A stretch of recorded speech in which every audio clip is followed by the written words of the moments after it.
again. Hopefully it'll work. We'll see, I suppose.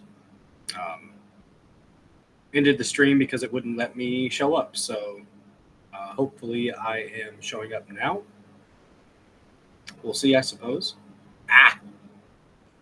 Good. I think we're good. Let me check. Oh, can you hear me? My mic is not working.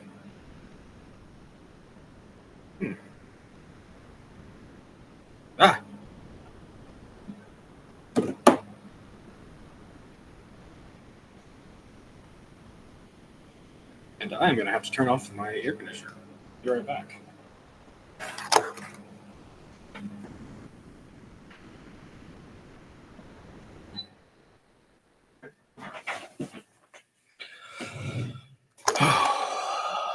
That was rough, guys. That was rough.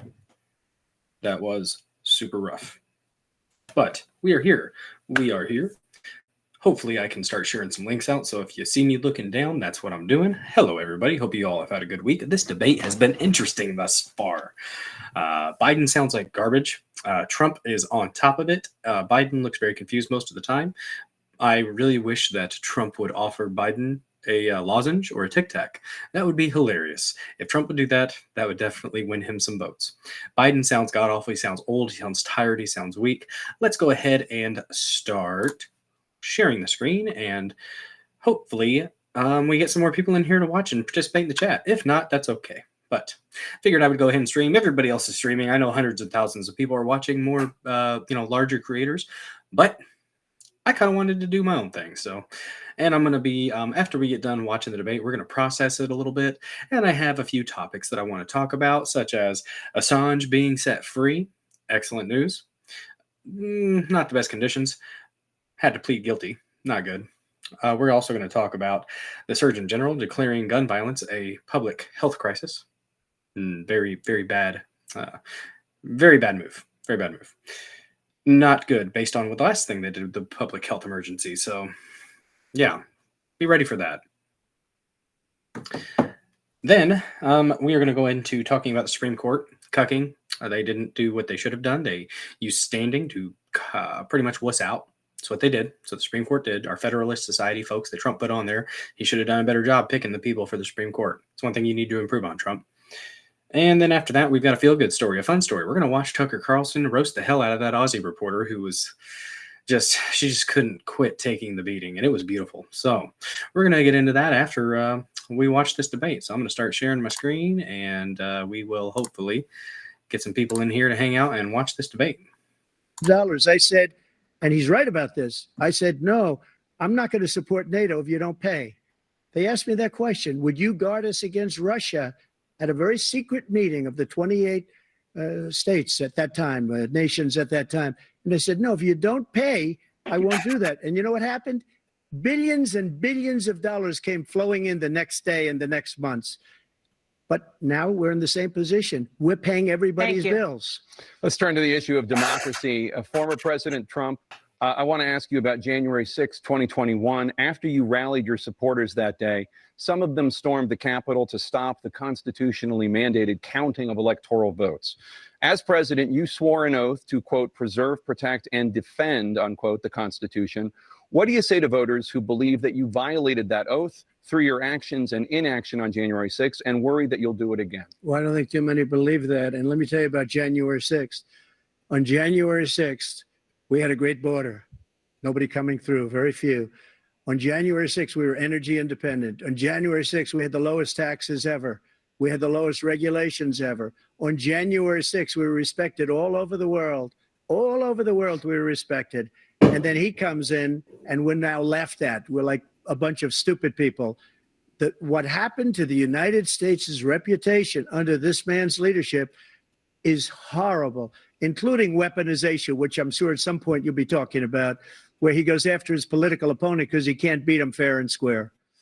You have 80 seconds left. My question was, what do you say to those voters who believe that you violated your constitutional oath through your actions and inaction on January 6, 2021, and worry that you'll do it again? Well, I didn't say that to anybody. I said peacefully and patriotically.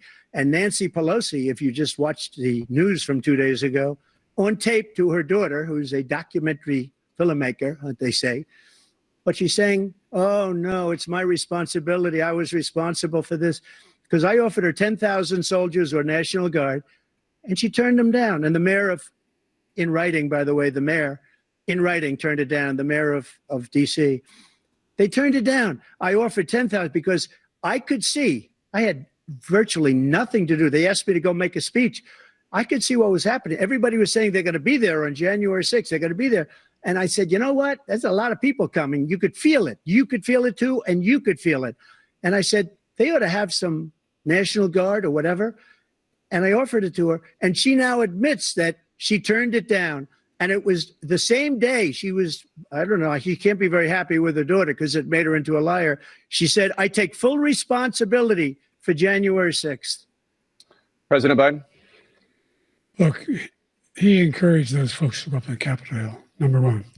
I sat in the dining room off the Oval Office. He sat there for 3 hours watching, begging, being begged by his vice president and a number of his colleagues on the Republican side as well to do something, to call for a stop, to end it. Instead, they talked about these people being patriots and great patrons of America. In fact, he says he'll now forgive them for what they've done. They've been convicted. He says he wants to commute their sentences and say that no. And they He should. went to every single court in the nation. I don't know how many cases, scores of cases, including the Supreme Court. He's a freaking liar. No. This guy is responsible for doing what was done. He did do a damn thing, and these people should be in jail, and they should be the ones who are being held accountable. And he wants to let them all out. And now he says if he loses again, such a whiner that he is, I think it'll be a bloodbath. Thank you, President Biden. President Trump? What they've done to some people that are so innocent, you ought to be ashamed of yourself. What you have done, how you've destroyed the lives of so many people. Yep. When they ripped down Portland, when they ripped down many other cities, you go to Minnesota, Minneapolis, what they've done there with the fires all over the city. If I didn't bring in the National Guard, that city would have been destroyed. When you look at all of they took over big chunks of Seattle. I was all set to bring in the National Guard. They heard that, they saw them coming, and they left immediately. What he said about this whole subject is so off. Peacefully patriotic. One other thing, the Unselect Committee, which is basically two horrible Republicans that are all gone now out of office, and Democrats, all Democrats, they destroyed and deleted all of the information they found because they found out we were right. We were right. And they deleted and destroyed all of the information. They should go to jail for that. If a Republican did that, they'd go to jail. Thank you, President Trump. President Biden, I want to give you a minute. The only person on this stage is a convicted felon is the man I'm looking at right now. There And it the fact is. of the matter is, There it went. what he's telling you is simply not true. The fact is that there was no effort on his part to stop what was going on Liar. up in Capitol Hill. And all those people, every one of those who were convicted, deserves to be convicted. The idea that they didn't kill somebody, just went in and broke down doors, broke the windows, occupied offices, turned over desks, turned them over statues. The idea that those people are patriots, come on. When I asked him the first two debates we had, first time around, I said, will you denounce the Proud Boys? He said, no, I'll tell them to stand by. The idea he's refusing to, will you denounce these guys? Will you denounce the people we're talking about now? Will you denounce the people who attacked that Capitol? What are you going to do? I'm going to give you a minute, President Trump, for a follow-up question I have. After a jury convicted you of 34 felonies last month, you said if reelected, you would, quote, have every right to go after, unquote, your political opponents. You just talked about members of the Select Committee on January 6th going to jail. Your main political opponent is standing on stage with you tonight. Can you clarify exactly what it means about you feeling you have every right to go after your political opponents? Well, I said my retribution is going to be success. We're going to make this country successful again, because right now it's a failing nation. My retribution is going to be success. But when he talks about a convicted felon, his son is a convicted felon at a very high level. His son is convicted, going to be convicted probably numerous other times.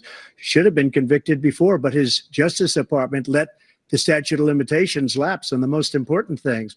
But he could be a convicted felon as soon as he gets out of office. Joe could be a convicted felon with all of the things that he's done. He's done horrible things. All of the death caused at the border, telling the Ukrainian people that we're going to want $1 billion or you change the prosecutor. Otherwise, you're not getting $1 billion. If I ever said that, that's quid pro quo. That we're not going to do anything. We're not going to give you $1 billion unless you change your prosecutor, having to do with the son. This man is a criminal. Get him. This man, you're lucky. Get him. You're lucky. I did nothing wrong. We'd have a system that was rigged and disgusting. I did nothing wrong. Thank you, President Trump. President Biden, you have said, I'm coming right to you, sir. You want to respond? Go ahead. I'll give you a minute to respond. Bullshit. The Fuck you, idea Jake. that I did anything wrong relative to what you're talking about is outrageous. Yeah, he let him Simply respond. lie, He wouldn't let number Trump one. respond earlier. Number Bullshit. two, the idea that you have a right to seek retribution against any American just because you're president is wrong. That's what It's they've been simply doing wrong. for the No past 3 president's years. ever spoken like that before. No president in our history has spoken like Oh, that. shut before. up. Number three, the crimes that you are still charged with. And think of all the civil penalties you have. How many billions of dollars do you owe in civil penalties for molesting a woman in public, for doing a whole range of things, of having sex with a porn star on the night while your wife was pregnant? I mean, what are you talking about? You have the morals of an alley cat. Give you a minute, sir. I didn't have sex with a porn star, number one.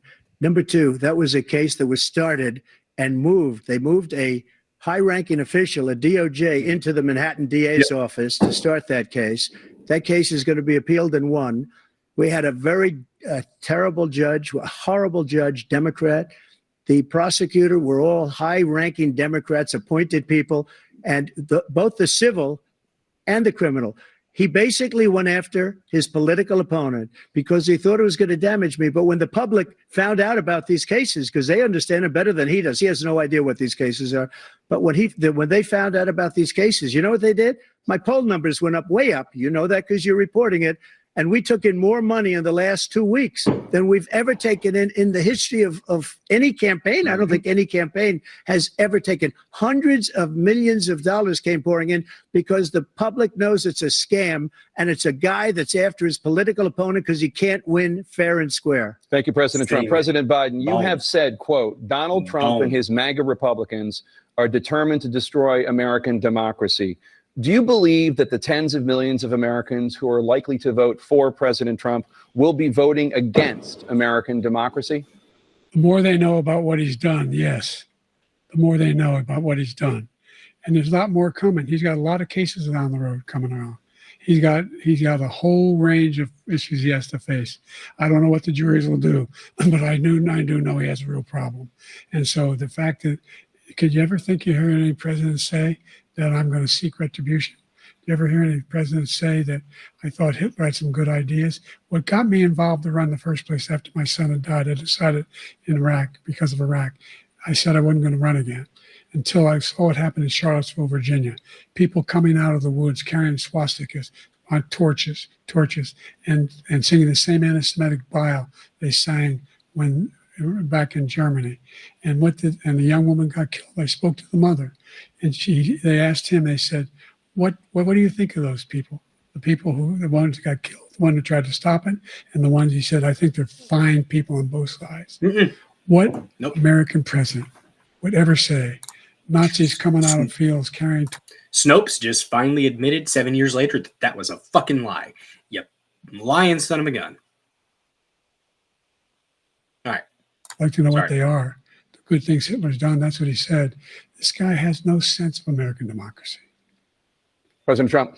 Jake, both of you know that story has been totally wiped out because when you see the sentence, it said 100% exoneration on this. So he just keeps it going. He says he ran because of Charlottesville. He didn't run because of Charlottesville.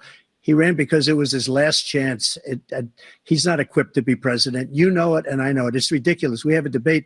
We're trying to justify his presidency. His presidency, he's without question, the worst president, the worst presidency in the history of our country. We shouldn't be having a debate about it. There's nothing to debate. Agreed. He made up the Charlottesville story, and you'll see it's debunked all over the place. Every anchor has, Biden just every looks like he reasonable crapped anchor himself. That's has the look. That's debunked the, it. oh, man. And just the other day, it It came happened. out where it was fully debunked. It's a nonsense story. He knows that, and he didn't run because of Charlottesville. He used that as an excuse to run. Thank you to those who are joining. I really appreciate your patience. Rumble was struggling like crazy. It's been a good one so far. Biden looks rough. Trump on point. If he thought they were good people coming out of that forest, carrying those woods, carrying those torches, then he didn't deserve to be president. Didn't deserve to be president at all. And the idea that he's talking about all this being fabricated, we saw with our own eyes. We saw what happened on January 6th. We saw the people breaking through the windows. We saw people occupying his own vice president. Look, there's a reason why 40 of his 44 top cabinet officers refused to endorse him this time. His vice president hasn't endorsed him this time. So why? Why? They know him well. They serve with him. Why are they not endorsing him? Thank you, President Biden. We're going to be right back with more from the CNN presidential debate.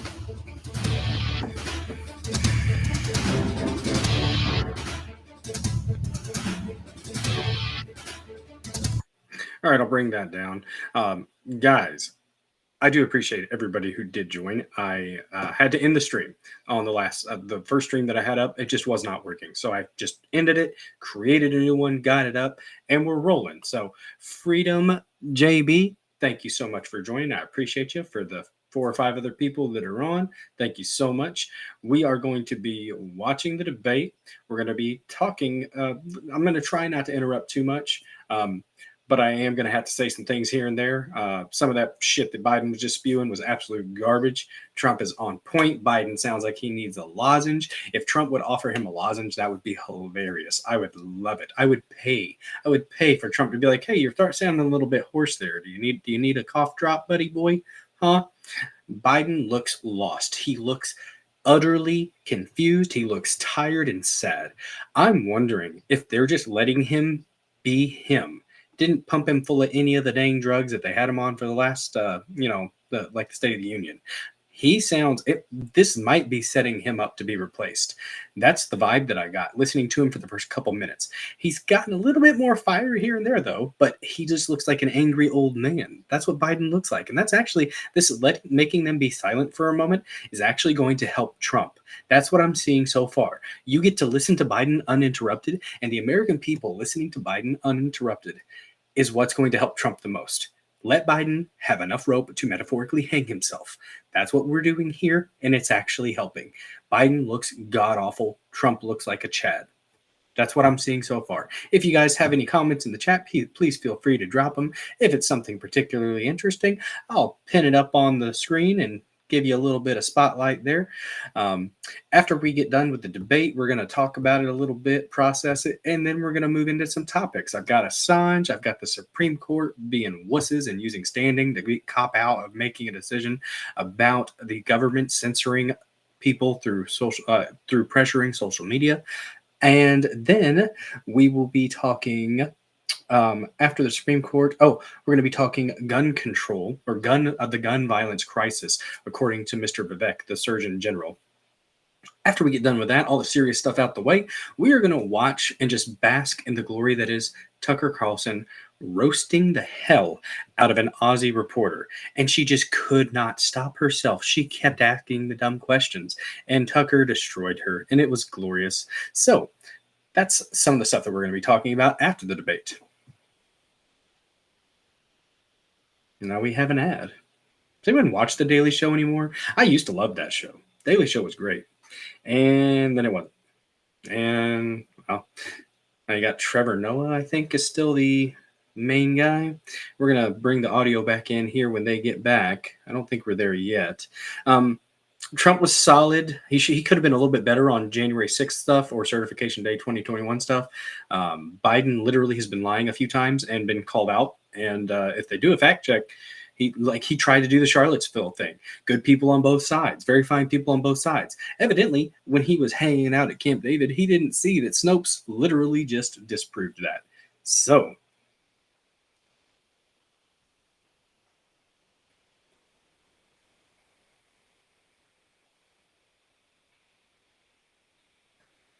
excuse me. Oh, and we're back. Back to the debate. Again in the second term. President Biden While Black unemployment dropped to a record low under your presidency, Black families still earn far less than white families. Black mothers are still 3 times more likely to die from pregnancy-related causes, and Black Americans are imprisoned at 5 times the rate Watch him of say white that Black Americans. women should be getting more abortions. What do you say to Black voters who are That's what he'll disappointed say. that you haven't That's made what they more do. progress? They like killing Black They babies. acknowledge they made a lot of progress, number one.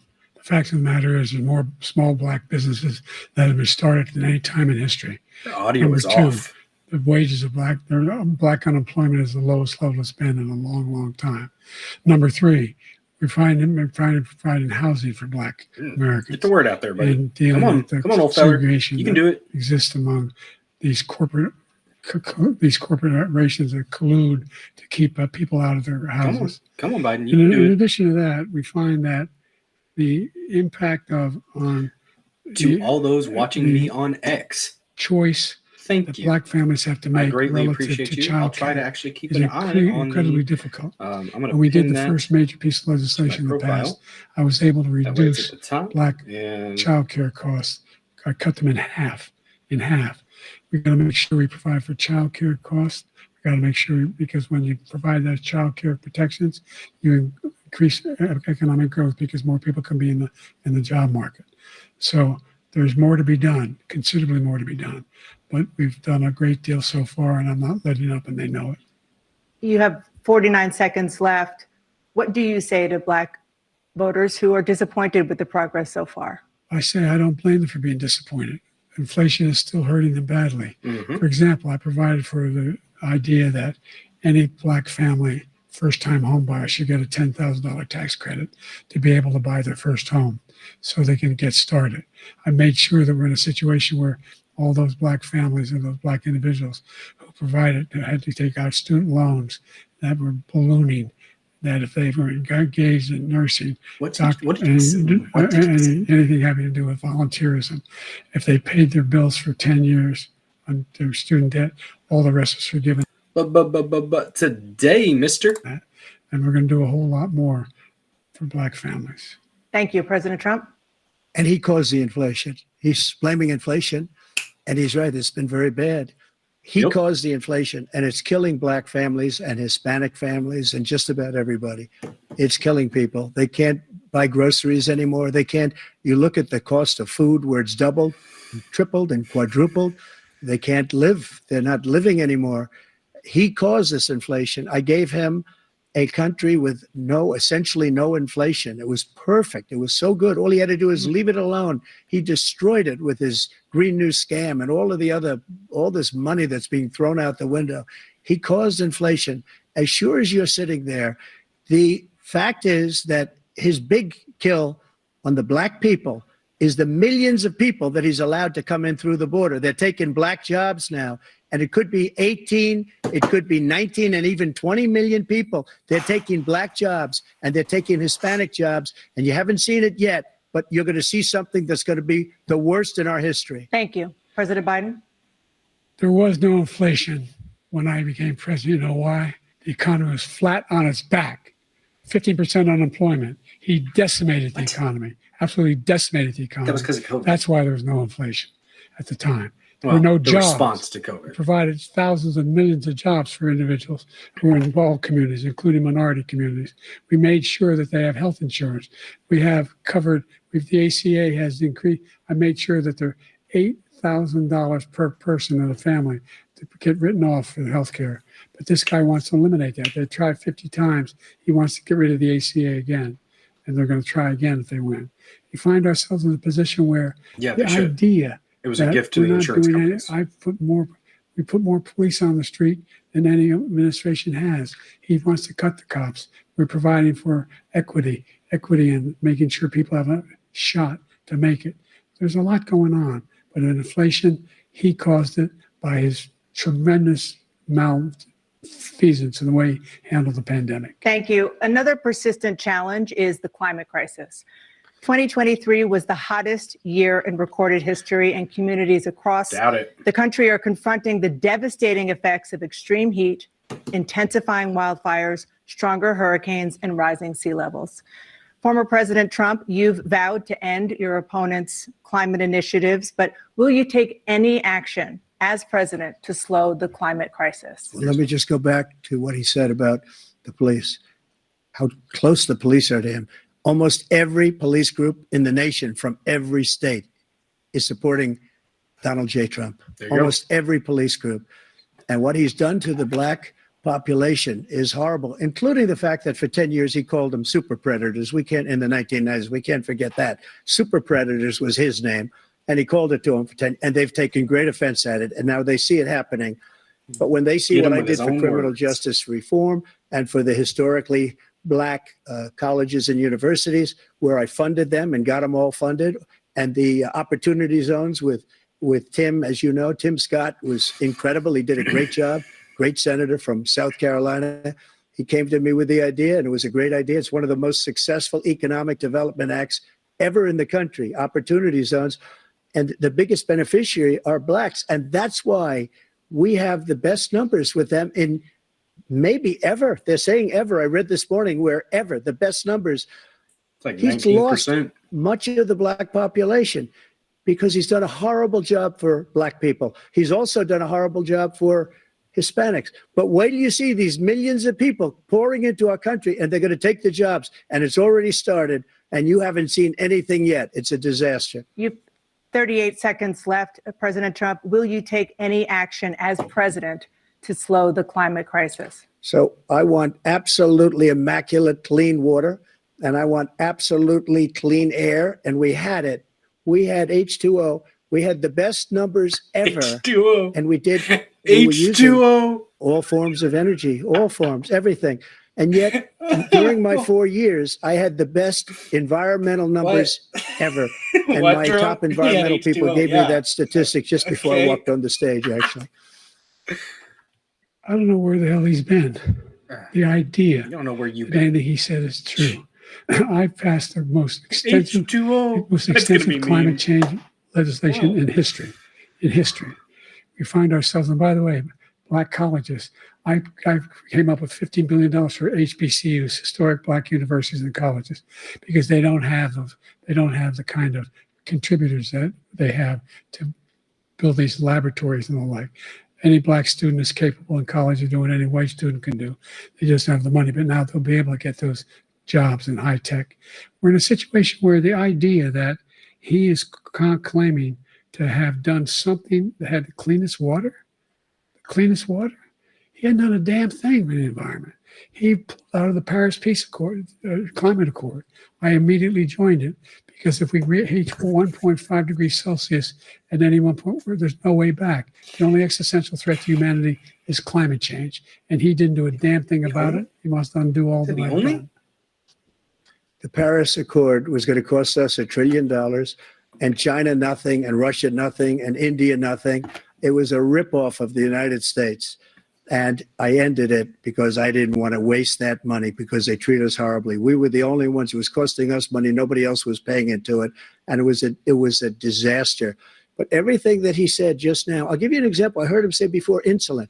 I'm the one that got the insulin down for the seniors. I took care of the seniors. And what he's doing is destroying all of our medical programs because the migrants coming in, they want everybody. And then look, I have the biggest heart on the stage. I guarantee you that. And I want to take care of people, but we're destroying our country. They're taking over our schools, our hospitals, and they're going to be taking over Social Security. He is destroying Social Security, Medicare, and Medicaid. The idea is that we, in fact, we were the only ones of consequence who were not members of the Paris Accord. How can we do anything? We're not able to, the United States can't get us under control. One of the largest polluters in the world, number one. We're making significant progress. By 2035, we will have cut pollution in half. We have made significant progress, and we're continuing to make progress. We set up a climate corps for thousands of young people to learn how to deal with climate, just like the Peace Corps. And we're moving in directions that are going to. To all those watching on X, thank you so much for watching. I sincerely appreciate you. I think we've got about 80 or 90 on X. I see 6 or so here on Rumble. You guys are Chads. YouTube, Don't know if it's even up and running because I know that CNN decided they were going to copyright strike or claim privilege over this coverage. That's absolute bullcrap. Rumble, even though you struggled hard, I appreciate you. X, thank you for letting us stream this and not trying to be censorious twats. Way. So every day, millions of Americans struggle just to make ends meet. For many older Americans, Social Security provides a critical lifeline. President Biden, if nothing is done to Social Security, seniors will see their benefits cut in just over 10 years. Will you name tonight one specific step that you're willing to take to keep Social Security solvent? Yes, make the very wealthy begin to pay their fair share. Right now, everybody making under $170,000 pays 6% of their income, of their paycheck, every single time they get a paycheck from the time the first one they get when they're 18 years old. The idea that they're going to, I'm proposing that everybody, the millionaires pay 1%. So no one I would not raise the cost of Social Security for anybody under $400,000. After that, I began to make the wealthy begin to pay their fair share by increasing from 1% beyond to be able to guarantee the program for life. So you still have 82 seconds left. Are there any other measures that you think that would be able to help keep Social Security solvent, or is that one enough? Well, no, that one enough will keep it solvent. But the biggest thing I'll do if we defeat this man, because he wants to get rid of Social Security. He thinks there's plenty to cut in Social Security. He's wanting to cut Social Security and Medicare both times. And and if you look at the program put forward by the House Republican caucus that I believe supports, is in fact want to cut it as well. Yeah. Here's the thing I've already accepted. I'm a 33-year-old man. It's probably not going to be there for me. I'm probably paying into something that I won't get. That's maybe I'm black-pilled in that aspect, but it needs to be fixed. You're in a circumstance where 400,000 people, 40 million people would not have insurance because they have a pre-existing condition. Only thing that allows them to have that insurance is the fact that they, in fact, are part of the ACA. And by the way, the other thing is we're in a situation where I talk about education for Black communities. I've raised the amount of money for Pell Grants by another $8,000. So anybody making under $70,000 a year are going to be able to get $15,000 toward their tuition. He just doesn't know what he's talking about. Thank you, President Biden. President Trump. So I've dealt with politicians all my life. I've been on this side of the equation for the last 8 years. I've never seen anybody lie like this guy. He lies. I've never seen it. He could look you in the face. About so many other things too. And we mentioned the laptop. We mentioned Russia, Ukraine. Everything he does is a lie. It's misinformation and disinformation. Mm-hmm. The losers and suckers story that he made up is a total lie on the military. It's a disgrace. But Social Security, he's destroying it because millions of people are pouring into our country and they're putting them onto Social Security. They're putting them onto Medicare, Medicaid. They're putting them in our hospitals. They're taking the place of our citizens. What they're doing to the VA, to our veterans, is unbelievable. Our veterans are living in the street, and these people are living in luxury hotels. He doesn't know what he's doing, and it's really coming back. I've never seen such anger in our country before. President Biden? The idea that veterans are not being taken care of, I told you before. And by the way, when I said suckers and losers, he acknowledged after that he fired that general.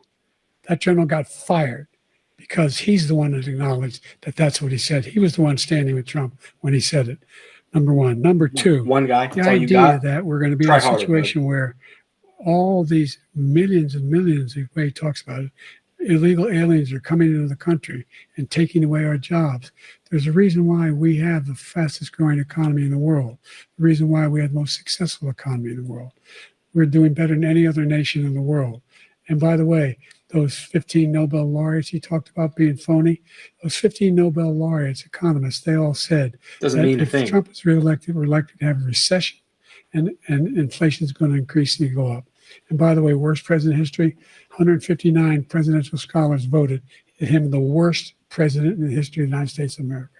President Biden, thank you so much. Let's turn to the cost of child care, which many American families struggle to afford. President Trump, both you and President Biden have tried to address this issue. But the average cost of childcare in this country has risen to more than $11,000 a year per child. For many families, the cost of childcare for 2 children is more than their rent. In your second term, what would you do to make childcare more affordable? Just to go back, the general got fired because he was no good. And if he said that, that's why he made it up. But we have 19 people that said I didn't say it, and they're very highly respected, much more so than him. The other thing is, he doesn't fire people. He never fired people. I've never seen him fire anybody. I did fire a lot. I fired Comey because he was no good. I fired a lot of the top people at the FBI, drained the swamp. They were no good. Not easy to fire people. You'd pay a price for it, but they were no good. I inherited these people. I didn't put them there. I didn't put Comey there. He was no good. I fired him. This guy hasn't fired anybody. He never fires. He should have fired every military man that was involved with that the Afghanistan horror show, the most embarrassing moment in the history of our country. He didn't fire. Did you fire anybody? Did you fire anybody that's on the border that's allowed us to have the worst border in the history of the world? Did anybody get fired for allowing 18 million people, many from prisons, many from mental institutions? Did you fire anybody that allowed our country to be destroyed? Joe, our country is being destroyed as you and I sit up here and waste a lot of time on this debate. This shouldn't be a debate. He is the worst president. He just said about me because I said it. But look, he's the worst president in the history of our country. He's destroyed our country. Now all of a sudden he's trying to get a little tough on the border. He came out with a nothing deal, and it reduced it a little bit, like this much. It's insignificant. He wants open borders. He wants our country to either be destroyed or he wants to pick up those people as voters. And I don't think we just can't let it happen. If he wins this election, our country doesn't have a chance, not even a chance, of coming out of this rut. We probably won't have a country left anymore. That's how bad it is. He is the worst in history by far. Thank you, President Trump. President Biden? We're the most admired country in the world. Not We're right the now. United States of America. Not right now. There's nothing beyond our capacity. We have the finest military in the history of the world, the finest in the history of the world. No one thinks we're weak. No one wants to screw around with us. Nobody. Number one. Number two, the idea that we're talking about worst presidents. I wasn't joking. Look it up. Go online. Not joking. 159 or 58, don't hold me the exact number, presidential historians, they've had meetings and they voted who's the worst president in American history, one through best to worst. They said he was the worst in all of American history. That's a fact. That's not conjecture. He can argue they're wrong, but that's what they voted. The idea that he is doing anything to deal with childcare. He did Appeal to authority. That's all they have. They try to do the fallacy of appeal to authority. Guess what? We see through it now. We see you. Your letters behind your name, your black robes, your white coats, they don't mean a fucking thing anymore. Childcare more affordable, if you want to take your minute. Just so you understand, we have polling, we have other things that they rate him the worst because what he's done is so bad. And they rate me, I'll show you, I will show you. And they rate me one of the best, okay? And if I'm given another 4 years, I will be the best. I think I'll be the best. Nobody's ever created an economy like us. Nobody ever cut taxes like us. He's the only one I know. He wants to raise your taxes by 4 times. He wants to raise everybody's taxes by 4 times. He wants the Trump tax cuts to expire. So everybody, including the two of you, are going to pay 4 to 5 times. Nobody ever heard of this before. All my life, I'd grow up and I'd see politicians talking about cutting taxes. When we cut taxes, as I said, we did more business. Apple and all these companies, they were bringing money back into our country. The worst president in history by far, and everybody knows it. President Biden? Look, the fact of the matter is that he's dead wrong about, he's increased the tariff, he will increase the taxes on middle-class people. I said I'd never raise a tax on anybody making less than $400,000. I didn't. But this tariff is 10% tariffs. Everything coming into the country, you know what the economists say? Inflation That's is going a to cost tax the on the average poor. American $2,500 a year more because they're going to have to pay the difference in food and all the things that were imported. Number two, he's in a situation where he talks about how he has not raised, he's somehow helped the middle class. middle class have been devastated by you. Now you want a new tax cut of $5 trillion over the next 10 years, which is going to fundamentally bankrupt the country. You have the largest deficit of any president in American history, number one. Number two, you have not, in fact, made any contact, any progress with China. We are the lowest trade deficit with China since 2010. Thank you, President Biden. You lost. Thank you, President Biden. Let's discuss an epidemic impacting millions of Americans that both of you have made a top priority in your first term, the opioid crisis. And for both of you, the number of overdose deaths in this country has gone up. Under your term, it went up. Under your term, it has gone up. Former President Trump, despite the efforts that both of you have made, more than 100,000 Americans are dying from overdoses every year, primarily from fentanyl and other opioids. What will you do to help Americans right now in the throes of addiction who are struggling to get the treatment they need? To finish up, we now have the largest deficit in the history of our country under this guy. We have the largest deficit with China. He gets paid by China. He's a Manchurian candidate. He gets money from China. So I think he's afraid to deal with them or something. But you notice he never took out my tariffs because we bring in so much money with the tariffs that I imposed on China. He never took them away. He can't because it's too much money. It's tremendous. And we saved our steel industries, and there was more to come, but he hasn't done that. But he hasn't cut the tariffs because he can't, because it's too much money. But he's got the largest deficit in the history of our country, and he's got the worst situation with China. China's going to own us if you keep allowing them to do what they're doing to us as a country. They are killing us as a country, Joe, and you can't let that happen. You're destroying our country. So, President Trump, you have 67 seconds left. The question was, what are you going to do to help Americans in the throes of addiction right now who are struggling to get the treatment they need? Jake, we were doing very well at addiction until the COVID came along. We had the 2.5, almost 3 years of like nobody's ever had before, any country, in every way.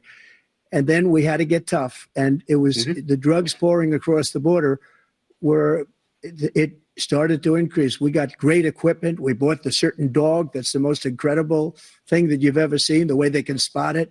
We did a lot. And we were getting very low numbers, very, very low numbers. Then he came along. The numbers, have you seen the numbers now? It's not only the 18 million people that I believe is even low because the gotaways, they don't even talk about gotaways. But the numbers of the amount of drugs and human trafficking in women coming across our border, the worst thing I've ever seen, at numbers that nobody's ever seen under him because the border's so bad. But the number of drugs coming across our border now is the largest we've ever had by far. President Trump, thank you. President Biden? Fentanyl and the byproducts of fentanyl went down for a while. And I wanted to make sure we use the machinery that can detect fentanyl, these big machines that roll over everything that comes across the border. And it costs a lot of money. That was part of this deal we put together, this bipartisan deal. More fentanyl machines, more be able to detect drugs, more numbers of agents, more numbers of all the people at the border. And when we had that deal done, he called his Republican colleagues, said, don't do it. It's going to hurt me politically. No, he never argued it's not a good bill. It's a really good bill. We need those machines. We need those machines. And we're coming down very hard in every country in Asia in terms of precursors for fentanyl. And Mexico is working with us to make sure they don't have the technology to be able to put it together. That's what we have to do. We need those machines. Thank you, President Biden. President Trump, and again, the question is about Americans in the throes of addiction right now struggling to get the treatment they need. Well, this does pertain to it. He ended Remain in Mexico. He ended catch and release. I made it catch and release in Mexico, not catch and release here. We had so many things that we had done, hard negotiations with Mexico, and I got it all for nothing. It's just like when you have a hostage. We always pay $6 billion for a hostage. Every time we say it's a hostage. Now we have a hostage, a Wall Street Journal reporter, I think a good guy, and he's over there because Putin is laughing at this guy, probably asking for billions of dollars for the reporter. I will have him out very quickly as soon as I take office. Before I take office, I said by literally as soon as I win the election, I will have that reporter out. He should have had him out a long time ago. But Putin's probably asking for billions and billions of dollars because this guy pays it every time. We had 2 cases where we paid $6 billion for 5 people. I got 58 people out, and I paid essentially nothing. Thank you, President Trump. Dana? Let's turn to concerns that voters have about each of you. He could have President covered Biden, the you addiction would be stuff directly. 86 He's done it before. at the end of he your wanted to second hit term. he How do wanted you to hit the address immigration thing, though. concerns I get it. about your capability to handle the toughest job in the world well into your 80s?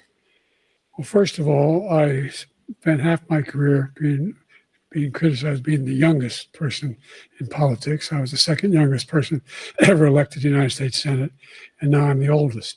This guy's 3 years younger and a lot less competent. I think that just look at the record. Look at what I've done. Look how I've turned around the horrible Press situation. X he to left me. doubt. As I said, 15 million new jobs, 800,000 manufacturing jobs, more investment in America, over billions of dollars in private investment in enterprises that we are growing. By the way, we brought off a lot of people. Well, the whole idea of computer chips, we used to have 40% of the market. We invented those chips, and we lost it because he was sending people to find the cheapest jobs overseas and then bring home a product. So I went to South Korea. I convinced Samsung to invest billions of dollars here in the United States. And guess what? Those fabs, they call them, that to build these chips, those fabs pay over $100,000. You don't need a college degree for them. And there's billions, about $40 billion already being invested and being built right now in the United States, creating significant jobs for Americans from all over the world. President Biden, you have 40 seconds left. Would you like to add anything? Yeah, I would. The idea that somehow we are this failing country. I never heard a president talk like this before. We're the envy of the world. Name me a single major country president who wouldn't trade places with the United States of America. You All our can't fix the problems and all our problem until you opportunities. acknowledge the We're issue. the most progressive country in the world in getting things done. We're the strongest country in the world. We're a country in the world who keeps our word, and everybody trusts us. All of our allies and those who he cuddles up to, from Kim Jong-un, who he sends love letters to, and Putin, etc. They don't want to screw around with us. Thank you. Former President Trump, to follow up, you would be 82 at the end of your second term. What do you say to voters who have concerns about your capabilities to serve? Well, I took 2 tests, cognitive tests. I aced them, both of them, as you know. We made it public. He took none. I'd like to see him take one, just one, a real easy one. Like go through the first 5 questions. He couldn't do it. But I took 2 cognitive tests. I took physical exams every year. And, we knock on wood wherever we may have wood, that I'm in very good health. I just won 2 club championships, not even senior, 2 regular club championships. To do that, you have to be quite smart, and you have to be able to hit the ball a long way. And I do it. He doesn't do it. He can't hit a ball 50 yards. He challenged me to a golf match. He can't hit a ball 50 yards.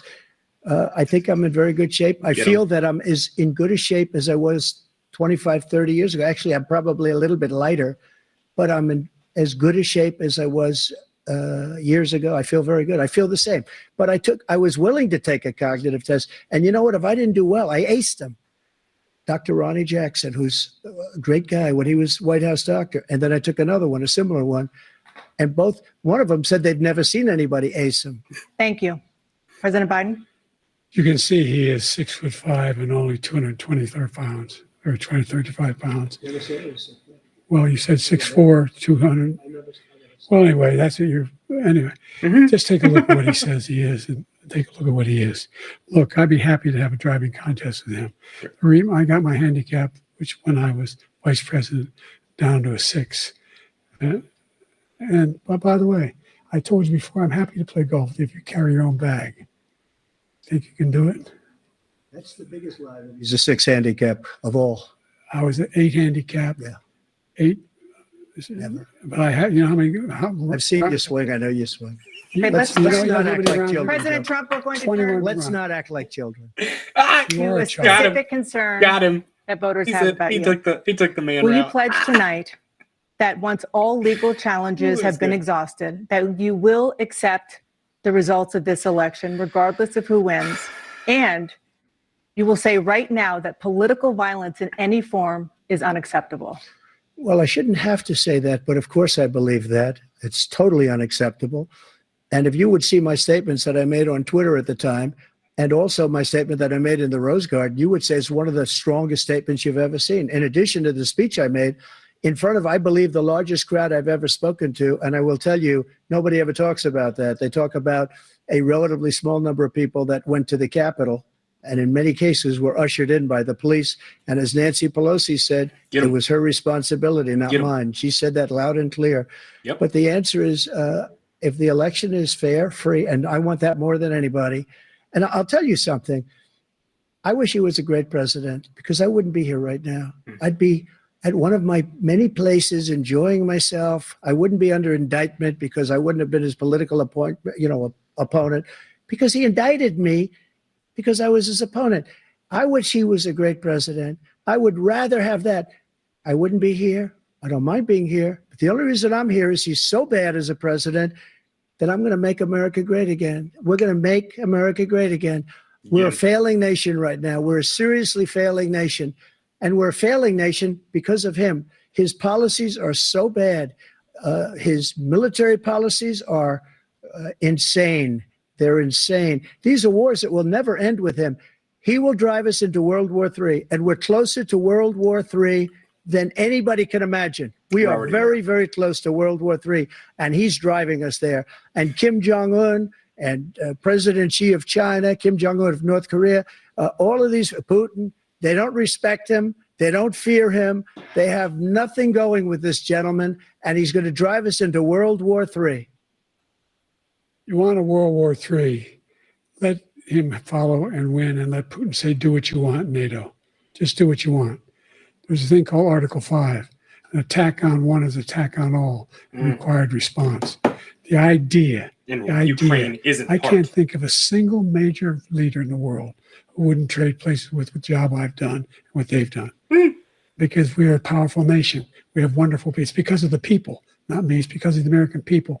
They're capable of anything, and they step up when they're needed. And right now, we're needed. We're needed to protect the world because our own safety is at stake. And again, you want to have a war, just let Putin go ahead and take Kyiv, make sure they move on, see what happens in Poland, Hungary, and other places along that border. Then you have a war. President Trump, as I come back to you for a follow-up, the question was, will you accept the results of this election, regardless of who wins? Just to finish what he said, if I might, Russia, they took a lot of land from Bush. They took a lot of land from Obama and Biden. They took no land, nothing from Trump, nothing. He knew not to do it. He's not going to play games with me. He knew that. I got along with him very well, but he knew not to play games. He took nothing from me. But now he's going to take the whole thing from this man right here. That's a war that should have never started. It would have never started ever with me. And he's going to take Ukraine. And, you know, you asked me a question before, would you do this? He's got us in such a bad position right now with Ukraine and Russia because Ukraine's not winning that war. No. He said, I will never settle until such time. They're running out of people. They're running out of soldiers. They've lost so many people. It's so sad. They've lost so many people, and they've lost those gorgeous cities with the golden domes that are 1,000 years old, all because of him and stupid decisions. Russia would have never attacked. President Trump, the question was, will you accept the results of the election, regardless of who wins? Yes or no, please. If it's a fair and legal and good election, absolutely. Yep. I would have much rather accepted these, but the fraud and everything else was ridiculous. And if you want, we'll have a news conference on it in a week, or we'll have another one of these in a week. But I will absolutely, there's nothing I'd rather do. It would be much easier for me to do that than I'm running again. I wasn't really going to run until I saw the horrible job he did. He's destroying our country. I would be very happy to be someplace else in a nice location someplace. And again, no indictments, no political opponent stuff, because it's the only way he thinks he can win. But unfortunately, it's driven up my numbers and driven them up to a very high level because the people understand it. Get him. Let's see what your numbers are when this election is over. Let's see. You're a whiner. When you lost the first time, you continued, you appealed and appealed to courts all across the country. Not one single court in America said any of your claims had any merit, state or local, none. but you continue to provoke this lie about somehow there's all this misrepresentation, all this stealing. There is no evidence of that at all. Liar. And I tell you what, I doubt whether you'll accept it because you're such a whiner. The idea if you lose again, you accepting anything, you can't stand the loss. Something snapped in you when you lost the last time. We'll be right back with more from the CNN presidential debate, live from Georgia. All right, things been getting spicy stuff. Yeah, this has been interesting. Again, thank you to everybody who is watching. Not very many here on Rumble, but I appreciate every single one of you. Thank you so much for watching. I'll be doing my typical show, my normal show after this is done. I'll just keep it streaming, and we've got a few topics, 3 or 4 plus a fun one, to all those on X. Thank you so much. I think we got up to 100 viewers live on X. Not sure if those numbers are correct. I don't know how to pull up chat on X. So if you're watching on X, I do apologize that I'm not active in the chat there. I tried. Maybe it's just because I'm on mobile. I don't know. And again, I do apologize to everybody for the delay. I was ready to go at 7:50. Rumble was not. And I love Rumble. Rumble does great. I don't think it was able to handle the load that it had right before the debate. So it struggled, took about 20 or 30 minutes. I had to create a new stream. For anybody that was watching the stream before, if you came over here, thank you so much. I do apologize that I had to end that stream because even though it looked like I was live on my part, it wasn't showing up and it just kept showing the loading. So I do apologize for that, but I've been having a good time watching this. Watching this debate. Biden looks rough. There are a couple points that I wish Trump would do better on. He didn't really answer how he was going to help addiction, but he's answered that before, so it is what it is. He wanted to hit home on the immigration. I understand that. If you haven't liked the stream, please like the stream, share it. If you have not followed my channel, Billdozer74 here on Rumble, please give me a follow. I sincerely appreciate it if you do. We do have subscriptions available. It's $5 a month. You get extra emojis or emotes. I'm going to work on increasing the amount of subscriber-only emotes that you can use in the chat. I believe you have to be on browser to use the emotes. I don't think they're in the app yet. Or if they are, I might be just too much of a 33-year-old boomer to figure it out. I don't know. We'll see. But yeah, it's been fun. I've enjoyed some of the back and forths. Trump hit him really well. Biden got cut off right after he said he was going to destroy Medicare, and Trump took it and he said, "Yeah, he is destroying Medicare, isn't he?" It was great. It was great. I just wish at some point, Trump, please do this. Please offer Biden a Tic Tac or a throat lozenge. Do that. And it'll be great. I will say, though, when Trump was talking about the environment, he said, we had H2O. We had H2O. What? It just instantly made me think of the water boy. Gatorade, H2O. Please, somebody, for the love of God, the meme makers, we need that meme. We need Trump's face on Bobby Boucher's body responding H2O. That was great. And it wasn't bad. And I'm not knocking the guy, but that was funny. That made me chuckle. Stand up to, oh, look at that. Okay. We got some ads. I'm not going to play the sound on these ads, but I do have it up. I would have brought it down, but I think if I would have brought it down, I would have missed this right here. It is now time for the candidates to deliver their closing statements as predetermined by a coin toss. We're going to begin with you, President Biden. You have 2 minutes. We've made significant progress from the debacle that was left by President Trump in his last term. Sounds so bad. We find ourselves in a situation where, number one, we have to make sure that we have a fair tax system. I ask anyone out there in the audience or anyone out watching this debate, do you think the tax system is fair? The fact is that I said nobody even making under $400,000 had a single penny increase in their taxes and will not. And if I'm reelected, that will be the case again. But this guy has increased your taxes because of the deficit. Number one, he's increased inflation because of the debacle he left after the way he handled the pandemic. And he finds himself in a position where he now wants to tax you more by putting a 10% tariff on everything that comes into the United States of America. What I did, well, for example, he wants to get rid of the ability of Medicare for us to be able to negotiate drug prices with the big pharma companies. Well, guess what? We got it down to $35 for insulin instead of $400. No more than $2,000 for every senior, no matter how much prescription they need. You know what that did? That reduced the federal debt by $160 billion over 10 years because the government doesn't have to pay the exorbitant prices. I'm going to make that available to every senior all along, it's happening now, and everybody in America. He wants to get rid of that. I'm going to make sure that we have child care. We're going to significantly increase the credits people have for child care. I'm going to make sure we do something about what we're doing on lead pipes and all the things that are causing health problems for people across the country. We're going to continue to fight to bring down inflation and give people a break. Thank you, President Biden. President Trump, you now have 2 minutes for your closing statement. Like so many politicians, this man is just a complainer. He said, we want to do this, we want to do that, we want to get rid of this tax, that tax. But he doesn't do anything. All he does is make our country unsafe by allowing millions and millions of people to pour in. Our military doesn't respect him. We look like fools in Afghanistan.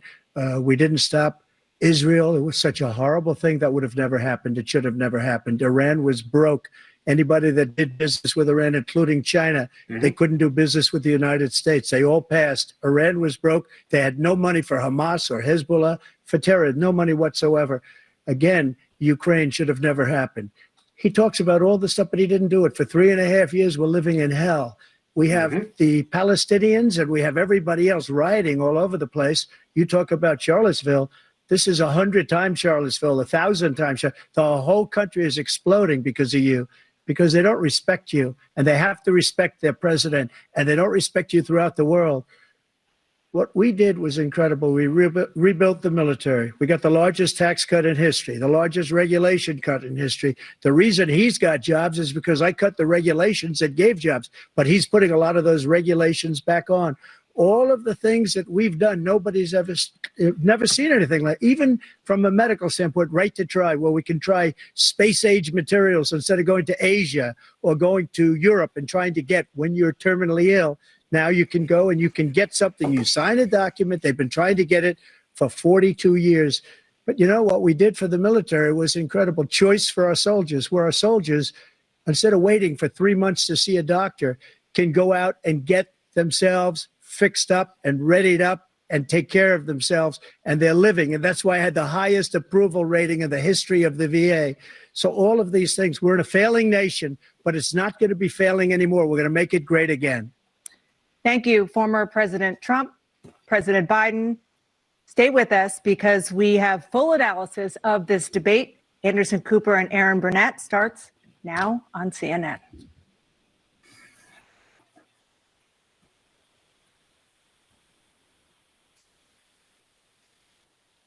Well, there you have it, guys. There you have it. I'm going to stop sharing my screen. I kind of want to watch them here at the end. What are they doing?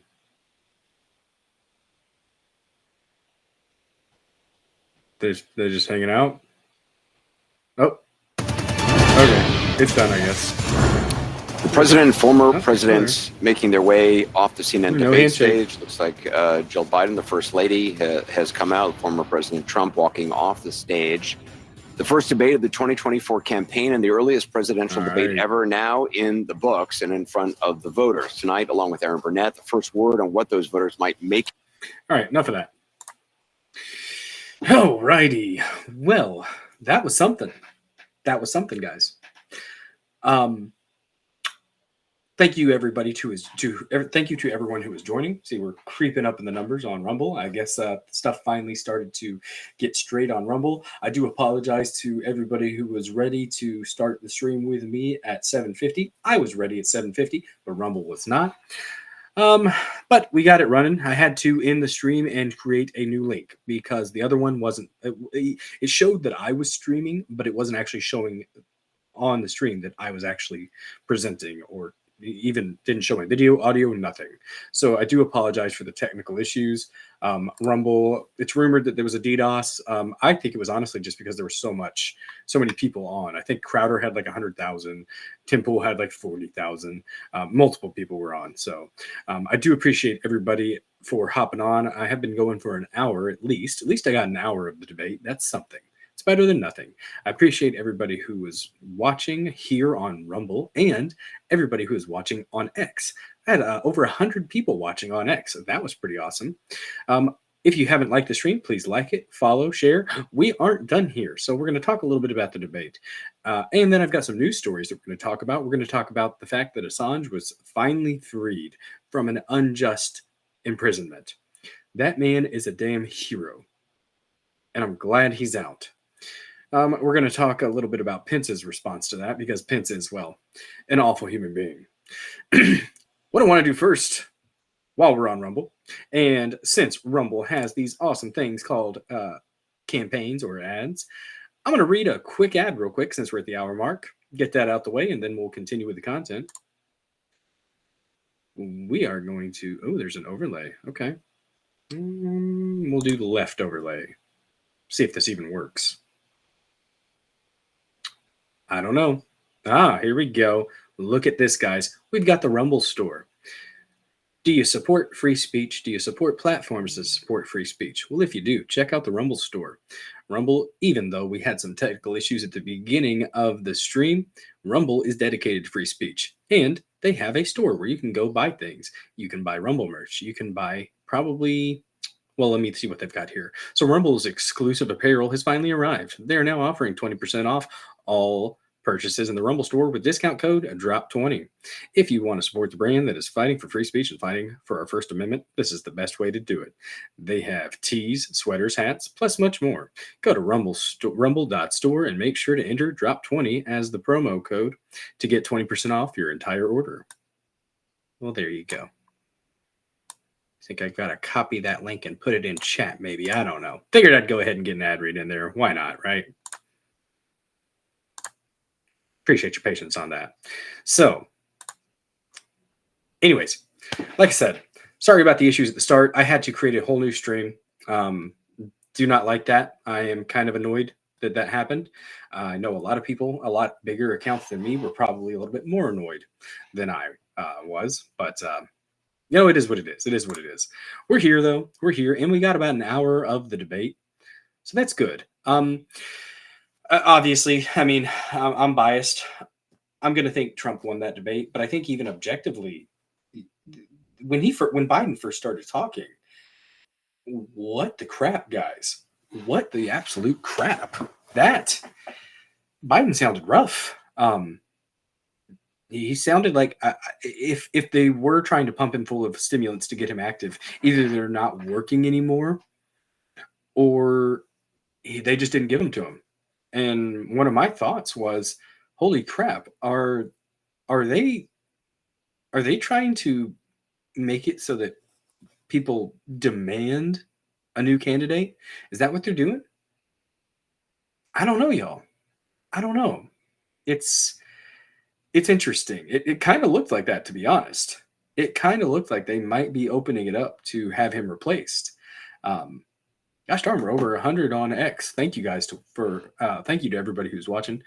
You know, if you watching on X, give me a follow on X. Dozer74 there. If you haven't followed me on Rumble, if you haven't created an account, trust me, it is worth it. It's worth supporting small content creators and the larger ones that are here on Rumble. There are quite a few large streamers here on Rumble now. Tim Pool, Timcast they were live on Rumble for the first time today, and got to give Tim Pool props for that. I've pretty much not watched the Timcast IRL, and I mean that goes back to Eliza Blue and Jack Murphy stuff too. But also, he didn't show that he was dedicated to alternatives. I get it. He's got his website. He's got to do his grift. I get that. That's fine. But don't lie about it and act like you don't know how to dual stream. I mean, Rumble Studio is right here. Lets you do, you can do 3 from the get, Rumble, YouTube, and X. And then you can add destinations. There's an option to add destinations in there. So that's a bit of an excuse, Tim. So I'm glad to see Tim Pool finally streaming on Rumble. That's good news. Rumble is a game changer if we can make sure that we're having our tech stuff figured out. Rumble and X both. So I appreciate both platforms. YouTube, I'm on YouTube, but I don't really focus my attention there. I'm not going to say that you shouldn't watch YouTube. I don't think that content creators should just focus on one thing. I think it's good to get your voice out wherever you can. I might create a Kick. Is it K? I think KICK. I don't know. I might start a Kick and start streaming there as well. I've heard good things. Haven't really fiddled with it. But I do think that people need to be able to get their voices heard. And the institutions and social media platforms that would squash free speech, you do what you can on them, but you cannot bend to their will. And that's something that I'm not going to do. Even though I was streaming to YouTube, that stream probably didn't even go up because what was I doing? Streaming the debate. And they said that they would go ahead and agree to copyright claims, I believe, from CNN. Absolutely ridiculous that they would try to copyright claim the coverage. This is free. It's free use. It's free use. Commentators can use content from news organizations. I think it's called transformative content. I think that's the expression that they use.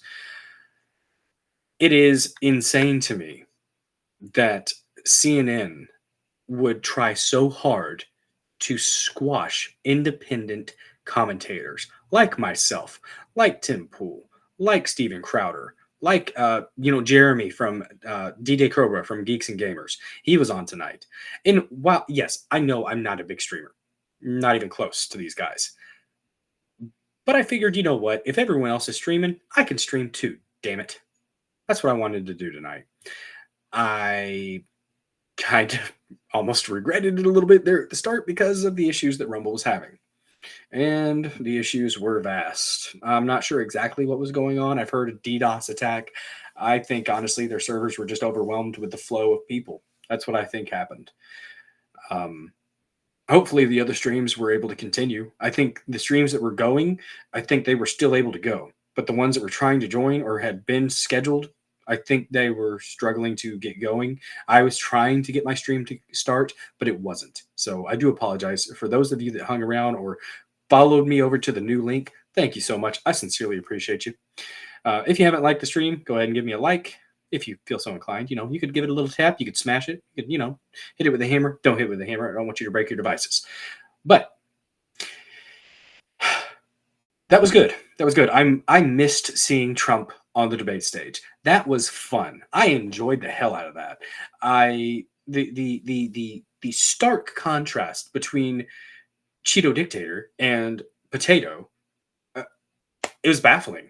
It was baffling. If normal voters, so people not like you or I, most of the people that watch stuff, content like this, they're engaged. You're doing your job. You're keeping yourself informed. I'm chronically engaged in this stuff. I've been engaged in political stuff since I was 16, 17 years old. It's just something that I've enjoyed. So, oh God, the wife.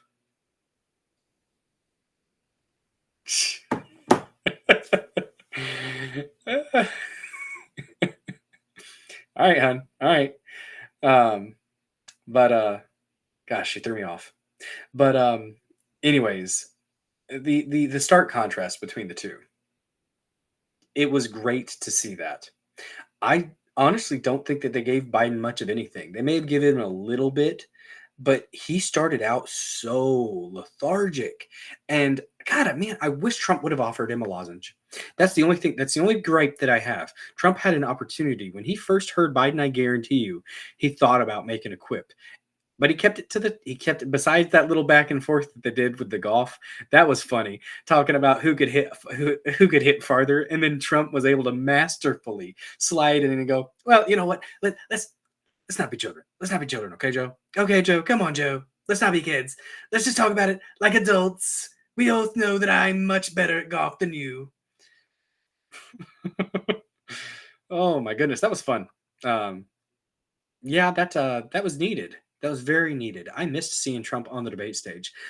And I think, at first we were concerned. At first, everybody was concerned. They were talking about a 1 to 2 minute delay that CNN was going to have. I don't think they had that. Maybe they did, but a lot of people were concerned. They were concerned that CNN was going to edit things, or CNN was going to be unfair in the time that they allotted to the candidates. And there was only one time. There was only one time where Jake Tapper showed bias and let Biden respond, when earlier he wouldn't let Trump respond. He's like, no, we're going to stick to the question. But there was only one time, and honestly, whenever the tech issues were happening, I wasn't able to pay attention as closely as I would have liked, but I was still listening. So,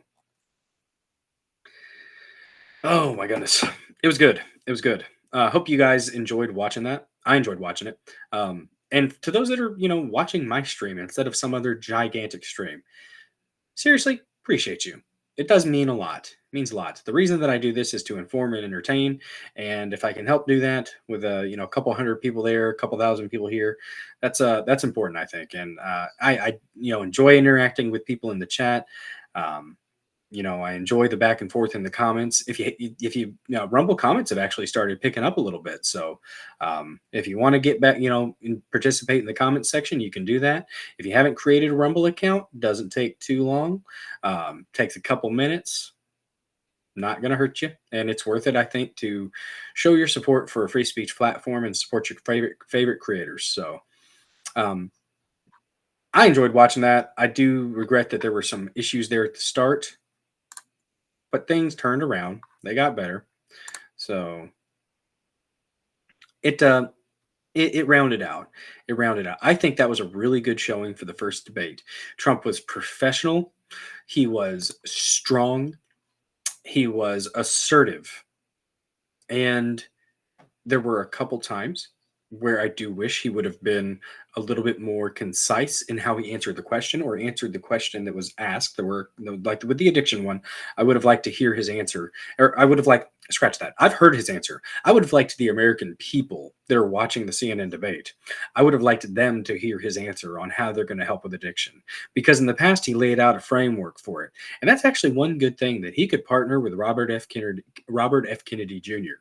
He could partner with him on helping with addiction, addiction services, because, well, RFK's been through it, and he acknowledges that there are issues with the addiction industry. A lot of treatment programs are absolutely just feeding off of the teat of the state. And do they really help that much? I'm somebody who is, that's my minor was substance abuse and treatment prevention. I believe in treatment, but I believe in treatment that works. And if it's not working, then you do something different. You switch it up. You find a different approach. And that's what I think a lot of people struggle with when they look at the addiction issues in this country, when they look at the system that is available for those who suffer from addiction. They don't see it working. And it looks like you're spinning your wheels.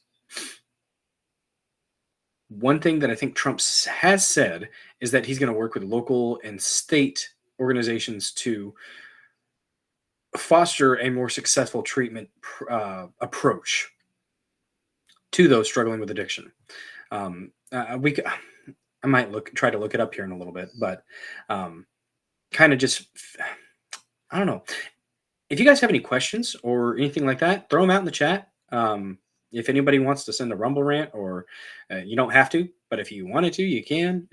We do have subscriptions available here on Rumble, $5 a month. I've got some custom emotes, and I'm going to be adding more to that. I've been saying this the past 3 streams, but I am going to figure out locals at some point. Even if I have to call somebody, I'm going to figure it out. And I'm going to get my locals up and running, and I'm going to try to start posting there. Posting just interesting things, spicy things that you might not be able to post on Twitter. Oh, buddy, speaking of spicy things that you don't want to post on Twitter, recently it's come out that the FBI was sitting on a tape. This has nothing to do with the stream topics, but I got to get it out. I got to talk about it. The CIA, the FBI had a video that showed the Saudis planning the September 11th attacks. They've had this video for 23 years. And they still push the Afghanistan-Iraq thing. Millions of people have died because of their bullcrap. The FBI needs to be abolished. The federal government needs to be redone. We need the Etch-a-Sketch approach at this point. And this type of thing right here, now that it's coming out, if that is indeed confirmed, so you know what, fact check me, maybe it's not confirmed, but if indeed the FBI had on tape 2 decades ago, over 2 decades ago, if they had it on tape that the Saudis were the ones planning it, and we still did everything that we did, yeah, fuck that. At that point, we need a huge change. Things like that in the past would have inspired something like a revolution. And while I do not advocate violence, I do advocate people getting involved. We need a revolution of people that are involved. We need that type of revolution. We need people speaking up, people being present, both physically and intellectually, in the events of the world, in the events of this nation. We need people to rise up peacefully and patriotically, like Trump said about January 6th, Certification Day 2021. We need people to rise up and let the federal government know that they are not legitimate. Not in the least. Not even close. Like I've said it before, and I believe it wholeheartedly, but after this thing with the, I saw it on Ask Dr. Drew with the Salty Cracker actually earlier. After seeing that, people absolutely need to be people need to face tribunals and they need to be dealt with. Their actions led to so much death and destruction. Their actions led to shit like the Patriot Act, which has been one of the most disgusting assaults on freedom in this country since probably the internment camps back in World War II. We don't have a Fourth Amendment anymore. We don't have a right to privacy.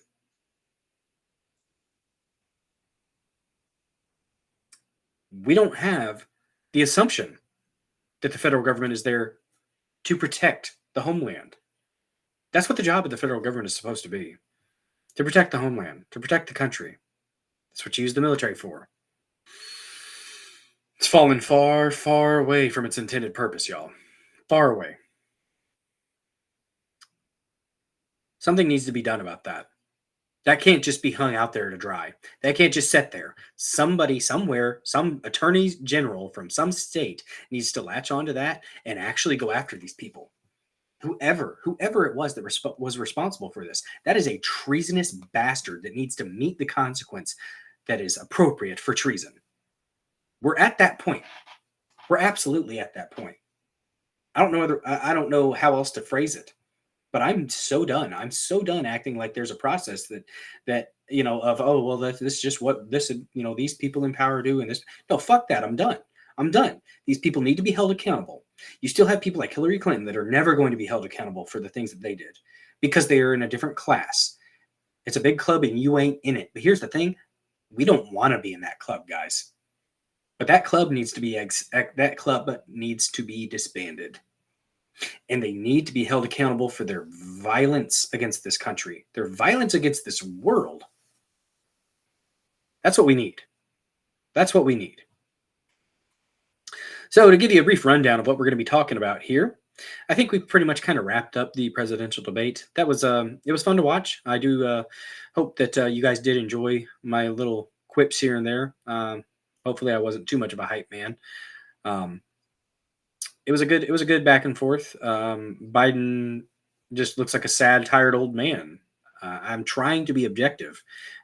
Like that's what it looked like to me. Like that's as somebody who I'm trying to get in the mindset of somebody who's a lefty, like a liberal that was watching that. And I cannot imagine that a lefty would have been proud of my candidate. A Democrat would have looked at that and gone, yeah, Biden's such a Chad. Biden's such a strong, solid individual. He did such a great job with that, guys. I cannot imagine a Democrat saying that. And I've got some lefty stances on some things. Like, I'm libertarian for the most part, not big L, little L, big L libertarian. That party is struggling. God, if you have not watched Trump's speech at the Libertarian National Convention, I think that's what it was beautiful, beautiful. And he even trolled them because they're harsh. Libertarians don't give a fuck. And we're going to tell you what we think regardless. But some of the ones were so extra that eventually he started jabbing at the crowd. And he said, well, if you only want to get your little, 3% or so every 4 years, like you've been getting, keep voting the way you vote, but you should vote for me. I was like, oh, you got some booze, but there were a lot of people that are just like, yeah, you're right. I mean, you got to acknowledge the issue. That's the thing. That's the thing with Biden in that debate. He wouldn't acknowledge the problems. He just kept acting like things were great, and it's not. You can't just keep telling people that things are okay and expect them to believe it ad infinitum. You can't. People are hurting. I can't tell you how many times I've talked to people that are typically were doing great. Never had any money issues. And I'm talking to a lot of people that are struggling, having conversations with even lefties, even Democrats that have voted Democrats their whole lives that are actually reconsidering that approach. What we've been seeing, what this country has been experiencing, the fact that so many people are hurting, and then we see the government get together and hold the flag of another country in our Congress and then wave their flags. You guys are bought. You're bought and sold. They act like they're the elites, but honestly, they're not. They're the people that end up getting in office end up being slaves to other countries and lobbyists. They don't serve us. At least most of them don't. People like Thomas Massey do. I like Thomas Massey. That's a solid individual. I don't like that he was going for Ron DeSantis, but I can understand his issues. He had issues with Trump in the first term and didn't see him. Trump says he built the wall, and he did put a lot of the wall up. Yeah, he did. He put a lot of the wall up. I'll give him credit for that. And they repaired a lot of the wall that was already there. They replaced quite a bit of wall. So that's where he's getting that's where Trump says that we did put the wall up. Well, no, you didn't finish it though, man. And I get it that you were being literally hamstrung by your own party. The establishment did everything they could to fight America first. That's what the AF stands for. Yeah, we'll say that. That's what I tell my kids anyways. AF stands for America First. Hope they don't get in trouble at school for running around shouting AF. It'd be kind of funny though. As long as they're not saying, the bad words. I never cuss around my children. It's never happened before. But yeah, the people are hurting, and no matter how much Biden and his campaign will say that they think that things are going well, things are going great, he said that we're strong. He said that people do fear what Americans do. They don't want to mess with America. They're literally doing it every day, Joe. They're literally doing it every day. And when you have Russia going and talking to North Korea, they're working together now. North Korea is sending their troops. Hey, we got a watcher on YouTube. Appreciate you, solo YouTube guy or gal. Or Z or Zer. Thank you. But and they're gone. I scared them away. You know what? I'm just going to stop acknowledging the YouTube folks. Well, it says they're gone. There might be more people there. X had 100, said on X, when I opened it up on my app, it said 100 and something. But on here, it doesn't indicate how many viewers are available on X. So that's maybe a miscommunication between Rumble Studio and X. I don't know. But, yeah, no matter how hard they try to say that things are okay, I mean, they're not Jedi. Maybe they're the new gay Jedi. That's a possibility. Maybe they're the new Jedi. Not what the Jedi used to be. Qui-Gon going in. These are not the droids you're looking for. Yeah, the economy is great. Inflation is transitory. You're not having to spend double what you used to at the store. My God, guys, go to Aldi. All right. Aldi used to be great, and it's still better than Walmart price wise. But if you go to Aldi, you used to be able to get a huge cart of groceries, for like 65, 70 bucks. That same cart now, you're looking at like 120, 130, easy, easy. And it's not sustainable for this country. It's not sustainable in the least. But this government, the current government that we have, it's going to lie. This current government is not moral. This current government doesn't care about the success of this country. And honestly, the current administration doesn't care about freedoms. The Biden administration recently offered a plea deal to Julian Assange. Is this because they care about freedom? No. I think this is directly in response to the fact that when Tim Pool asked Trump about Assange, he said he was seriously considering a pardon. Now, I have my problems with Trump because in his administration, they took Assange out of the embassy and locked him up in Belmarsh. Pompeo, big intelligence guy, Pompeo was literally entertaining the idea of assassinating Assange. That was under Trump. Now, do I think Trump wanted that? Nope. No, I don't. I think Trump wanted to free him. And there are multiple lawyers. Robert Barnes and Ron Coleman actually were on a stream with Good Logic, Joe Neerman, who is also doing great things to try to ungag Trump. He's fighting for the First Amendment. You guys should go follow Good Logic. He's on Rumble, X, YouTube. Great legal coverage. Funny guy. He's one of my favorite Jews. Anyways, Ron Coleman and Barnes were discussing that right there at the end of Trump's presidency, when they were talking about the pardons, he wanted to pardon Assange. But McConnell literally walked in and said, "You do this? Well, Mr. President, if you do this, we're going to impeach you, and I'll make sure the Senate will, oh, wait, he wasn't freezing at that point. Sorry. We're going to make sure you're removed from office, Turtle Man." That's what McConnell did. He came in and he threatened him. Trump was threatened. Trump was probably scared because look at the last president who dared push back against intelligence. That was Kennedy. Kennedy got a little flappy head for that, didn't he? He said he would scatter them to the winds. Well, they scattered some of his brains to the winds. Terrific what our intelligence agencies have been allowed to get away with. Our intelligence agencies are not supposed to operate on the mainland. They're only supposed to be international. Clearly not the case. Trump was threatened. He was threatened with, I think, impeachment and removal, or impeachment and conviction, which would have led to removal. And I think I think his family was threatened, and I think he was physically threatened with his physical safety if he would have pardoned Assange. I hope that when Trump gets back in, and God willing, the elections actually go through, he's able to get back in. And even though the Biden administration offered a pardon, they didn't. They offered a plea deal to Assange. So he had to plead guilty to be able to get out, and then time served. Because he's had like 5 years. The man's been in jail or prison for 5 years. Unjustly. The man is a hero. We need statues. We need a national holiday for Julian Assange and even Edward Snowden. And they say that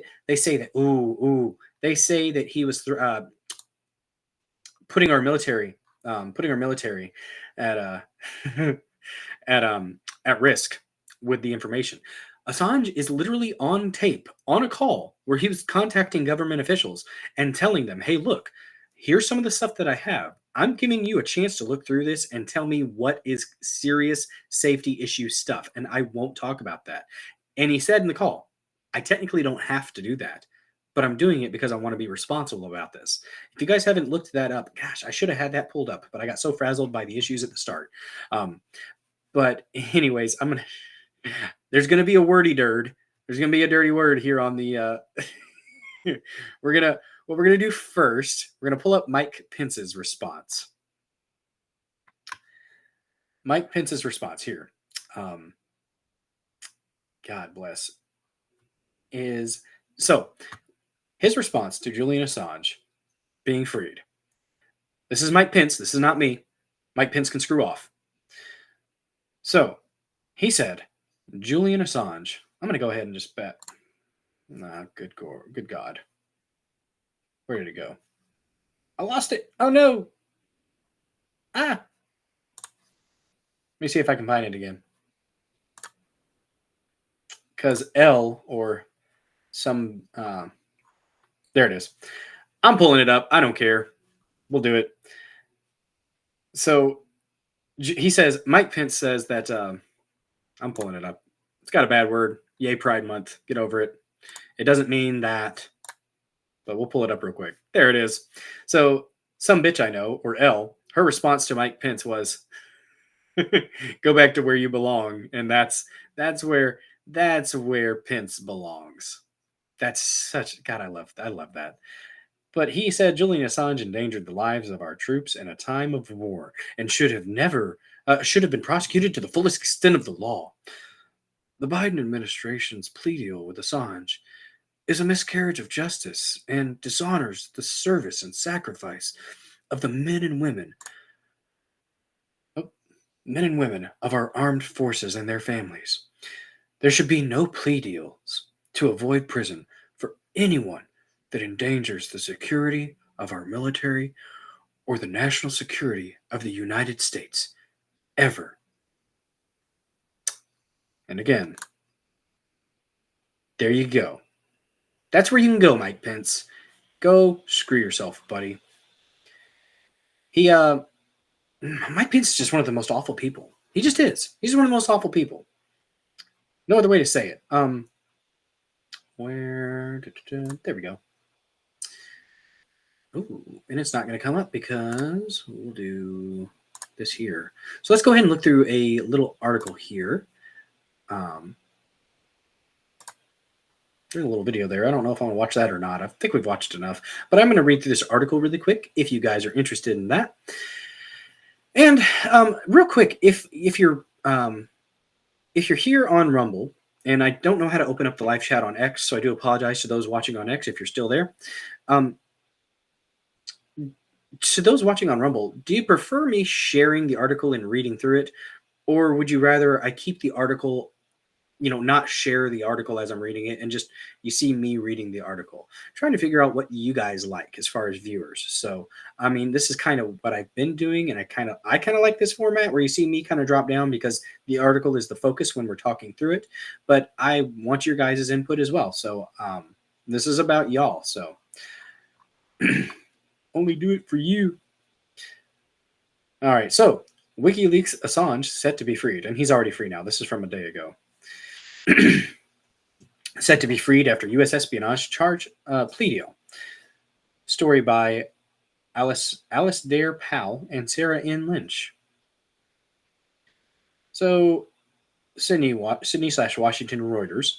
WikiLeaks founder Julian Assange is due to plead guilty on Wednesday to violating U.S. espionage law in a deal that will set him free after a 14-year British legal odyssey and allow his return home to Australia. Assange, 52, has agreed to plead guilty to a single criminal count of conspiring to obtain and disclose classified U.S. national defense documents, according to filings in the U.S. District Court for the Northern Mariana Islands. The deal marks the end of a legal saga that has seen Assange spend more than 5 years in a British high-security jail and 7 holed up in the Ecuadorian embassy in London as he fought accusations of sex crimes in Sweden and battled extradition to the U.S., where he faced 18 criminal charges. That's the accusation he had for the sex thing. That was complete BS. That's what they try to do for people that are actually fighting the system. They try to accuse them of sex crimes a lot of the times. I think it was rape by deception or something like that is what they were trying to hit him with. I don't remember exactly what the details were, but there was evidently no evidence behind it because nothing came of it.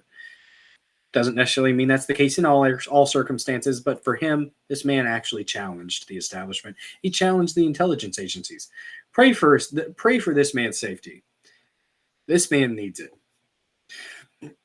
So the U.S. government viewed him as a reckless villain who had endangered the lives of agents through WikiLeaks' mass releases of secret U.S. documents, the largest security breaches of their kind in U.S. military history.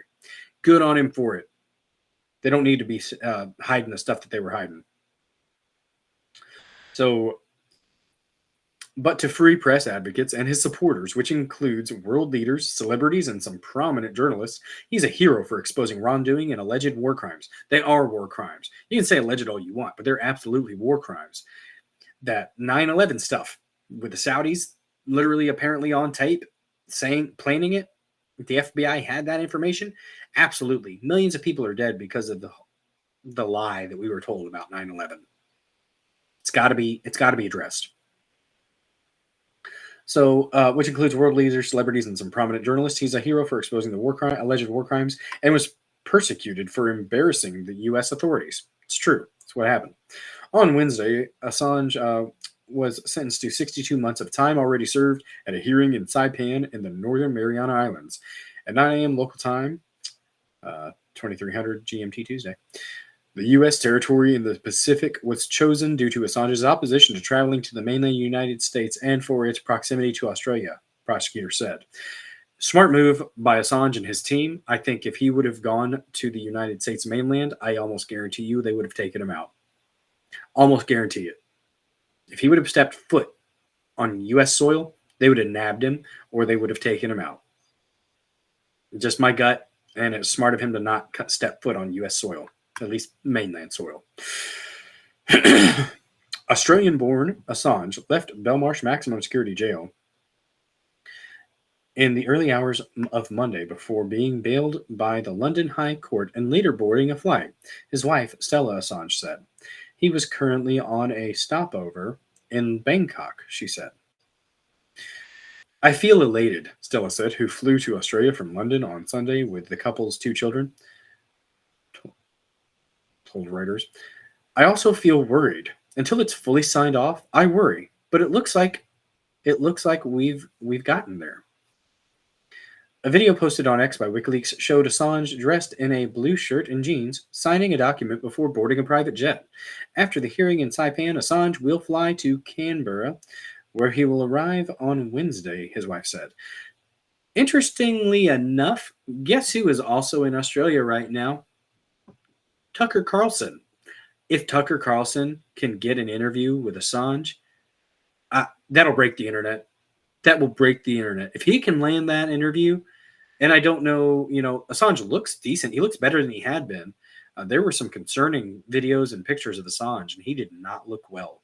I pray that his mind is still clear enough to handle a detailed and lengthy conversation with somebody about what he's experienced. Now, I haven't actually looked into this, but I've, people that I trust, like Luke Rudkowski with We Are Change and Elle, that some bitch I know, she actually has the backups for the DNC documents.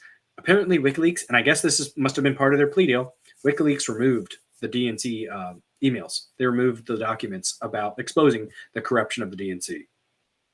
Not sure why, but many people have archived that. And so it's not going anywhere. The information's still there. You just have to be able to look for it. And it was there for years. So I don't know what removing it now. I don't know why that was done. I would like an explanation. And I hope if Tucker gets a chance to talk to Assange, I hope he asks him about that, because that's important. That is important. And it is kind of concerning that they got removed. So again, thank you guys thank you to those who are watching. If you haven't liked the stream, like the stream. If you haven't followed, follow my channel. If you haven't created a Rumble account before, what are you waiting for? What are you waiting for, man? Come on, man. Just give me a make an account and a Rumble and follow and turn on a shot of pressure. Yeah, but I think it is worth creating a Rumble account. Even though we had some serious issues there at the start, Rumble got it back in gear. It took about 20 or 30 minutes, but we got there, guys. We got there. Still got 112 watching on X. We've got 14 to 20 or so watching here on Rumble. I appreciate you guys so very much. Again, I do this to inform and entertain. I've been involved in this stuff since I was 15 or 16. It's something I'm passionate about. Like talking about new stuff, like talking about politics stuff, and I like interacting with you guys in the chat. So if the chat's even working, I know earlier it was struggling to let people post their comments. If you're just lurking, that's cool too. I appreciate everybody that watches. All right, so Assange had recently won permission to appeal against the approval of his U.S. extradition, and the case was due to be heard at London's High Court next month. A factor that Stella Assange said helped galvanize talks over a deal. Too long. The Australian government, led by Prime Minister Anthony Albanese, had been pressing U.S. President Joe Biden for Assange's release, but declined to comment on the legal proceedings as they were ongoing. There's nothing to be gained by his continued incarceration, and we want him brought home to Australia, Albanese said in the country's parliament. WikiLeaks came to prominence in 2010 after it released hundreds of thousands of classified U.S. military documents on Washington's wars in Afghanistan and Iraq, along with swaths of diplomatic cables. The trove of more than 700,000 documents included battlefield accounts, such as 2007 video of a U.S. Apache helicopter firing at suspected insurgents in Iraq, killing 12 people, including 2 Reuters news staff. The fact that the media wouldn't be for this guy for exposing what the government did to the press is insane. That video was released in 2010. Julian Assange endangered the lives of our troops in a time. This is Pence. This guy. Yep. That dirty bastard Mike Pence. So, and I already did his voice, so I'm not doing it again. It pains me to try to talk as breathily. Is that a word? Breathily? I don't know. But Julian Assange endangered the lives of our troops in a time of war and should have been prosecuted to the fullest extent of the law, said Mike Pence, who served as U.S. Vice President under Donald Trump when the charges were brought against Assange. Apparently, at the debate, his vice president, was at the debate. I don't know who all was at the debate, though. It would have been nice to see. It would have been nice if there was an audience. Biden got everything that he wanted in this debate. The next one, Trump better put his damn foot down. If he's not in prison. Because July 11th, he's supposed to be sentenced for that miscarriage of justice that we saw in New York. Who knows? Who knows, y'all? All right. So he goes on to say, we already said it. He thinks it's a miscarriage of justice, wanted Assange to be, trampled into oblivion. That's what Mike Pence wants. Mike Pence wants him, executed for treason, essentially, which I don't think he could be. That'd be espionage. He can't do treason if he's not a member of a citizen of the country, I don't think. But he would absolutely. That's what Pence wants. Pence is part of the establishment. He's a part of the intel agencies. He was right there with Mike Pompeo. I'm sure he was with Mike Pompeo when they were talking about taking out Assange. Pence is a bad man, and Trump screwed up horribly when he picked him. He screwed up horribly. If Trump cannot swallow his pride and pick a firebrand vice president, because here's the thing, when you look at the presidential ticket, the vice president is a breath away. He's a heartbeat away from being the president. So why would I want a boring Doug Burgum? Boring Burgum. Easy attack ad. Oh, boring Burgum. Too easy. It's too easy. Don't pick Burgum, man. I mean, he might be solid on some things, but he's boring. I know that people have concerns about Vivek Ramaswamy, the issues with the Soros funding, which was like, he's addressed these issues before. The issue with, my biggest issue with Ramaswamy is that he was involved in, big pharma. Automatically, I'm skeptical, but I'm going to be skeptical of any politician. I think one of the most genuine ones that I've seen would be Tulsi Gabbard as a VP. Man, if he picked Tulsi Gabbard, there's pretty much like no chance that he'd lose. I can't see any way. That gives you the woman vote. That gives, it would be, but also Ben Carson could too. So, Ben Carson, Vivek, or Tulsi Gabbard. And I know she used to be a Democrat. I get that. But she clearly isn't anymore. And it's been years. And people can change their perspectives. It seems like her stance on the Second Amendment has improved dramatically. She's a veteran. She's currently serving, I believe. So I like Tulsi Gabbard. And she's, pretty easy on the eyes. That's I'm not going to lie. It's part of it. It's part of the play when you're doing politics, when you're doing public interactions. It's how you look, That's part of it. Which is why Biden's going to struggle after this debate because he looked god awful. Oh, that man. Hey, at least you know what? We'll give Biden props. He didn't bust a blood vessel. He didn't bust a blood vessel, y'all. That's a win for Biden right there. All right, so the charges against Assange sparked outrage across among his many global supporters who have long argued that as the publisher of WikiLeaks, he should not face charges typically used against federal government employees who steal or leak information. It's a good point. Many press freedom advocates have argued that criminally charging Assange is a threat to free speech and journalism. Alan Rusbridger, a former editor of Britain's Guardian newspaper, one of the global titles which worked with WikiLeaks to publish some of the leaked material, said it was pretty disturbing that espionage laws were being used to target those who revealed uncomfortable information for states. Stella Assange said that the U.S. government should have dropped the case against her husband altogether. I agree. We will be seeking a pardon, obviously, but the fact that there is a guilty plea under the Espionage Act in relation to obtaining and disclosing national defense information is obviously a very serious concern for journalists, she said. The sweetest allegations, let's see, that's for the sex crime. They were dropped. He fled to Ecuador's embassy there, where he remained for 7 years to avoid extradition to Sweden. He and Stella, a lawyer who worked on his case, had 2 children during his time there. He was dragged out of the embassy in 2019 after Ecuador withdrew his asylum status. They were threatened. Ecuador was threatened to let him out. That's just how they do it. He was jailed for skipping bail and has been in Belmarsh ever since. So that was since 2019. 5 years too long. And Belmarsh, I've heard, is not a good prison, not a fun prison. I mean, no prison's fun, but apparently it's pretty bad there. So, and Belmarsh ever since, laterally fighting extradition to the United States. Millions of people who have been advocating for Julian, it is almost time for them to have a drink and celebration, his brother Gabriel Shipton told Reuters from France. So that's the Assange thing there. I am elated that the man is free. I hate that he had to plead guilty, though. He shouldn't have had to plead guilty. That's ridiculous that this administration didn't give him a pardon. It was probably in response to, Trump being asked about it. And Trump was, what's up, Kneezy? Thank you for joining, bud. All the lurkers are welcome as well. Hope you're having a good day at work, man. Oh, my goodness. It's getting a little bit warm up here.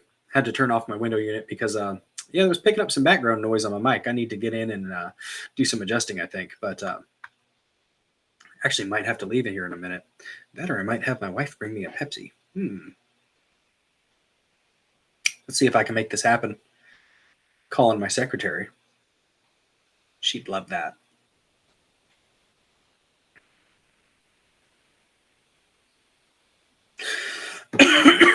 Excuse me. All right, so Julian Assange is free. Should have never been in prison. It should have never been an issue. Why did Chelsea Manning? I don't need Brad. I think Chelsea's name was Bradley. I don't know. Why was Manning's? I read that Manning, while in prison, tried to end Manning's self, and then they released him. I think it was Obama commuted the sentence to get Manning out, and it's because of the victim status. It's because of the identity politics of the situation.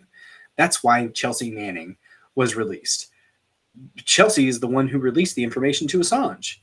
And they wanted to kill Assange. I guarantee you guys, that Pence was champing at the bit. Apparently that's the correct pronunciation. Whatever.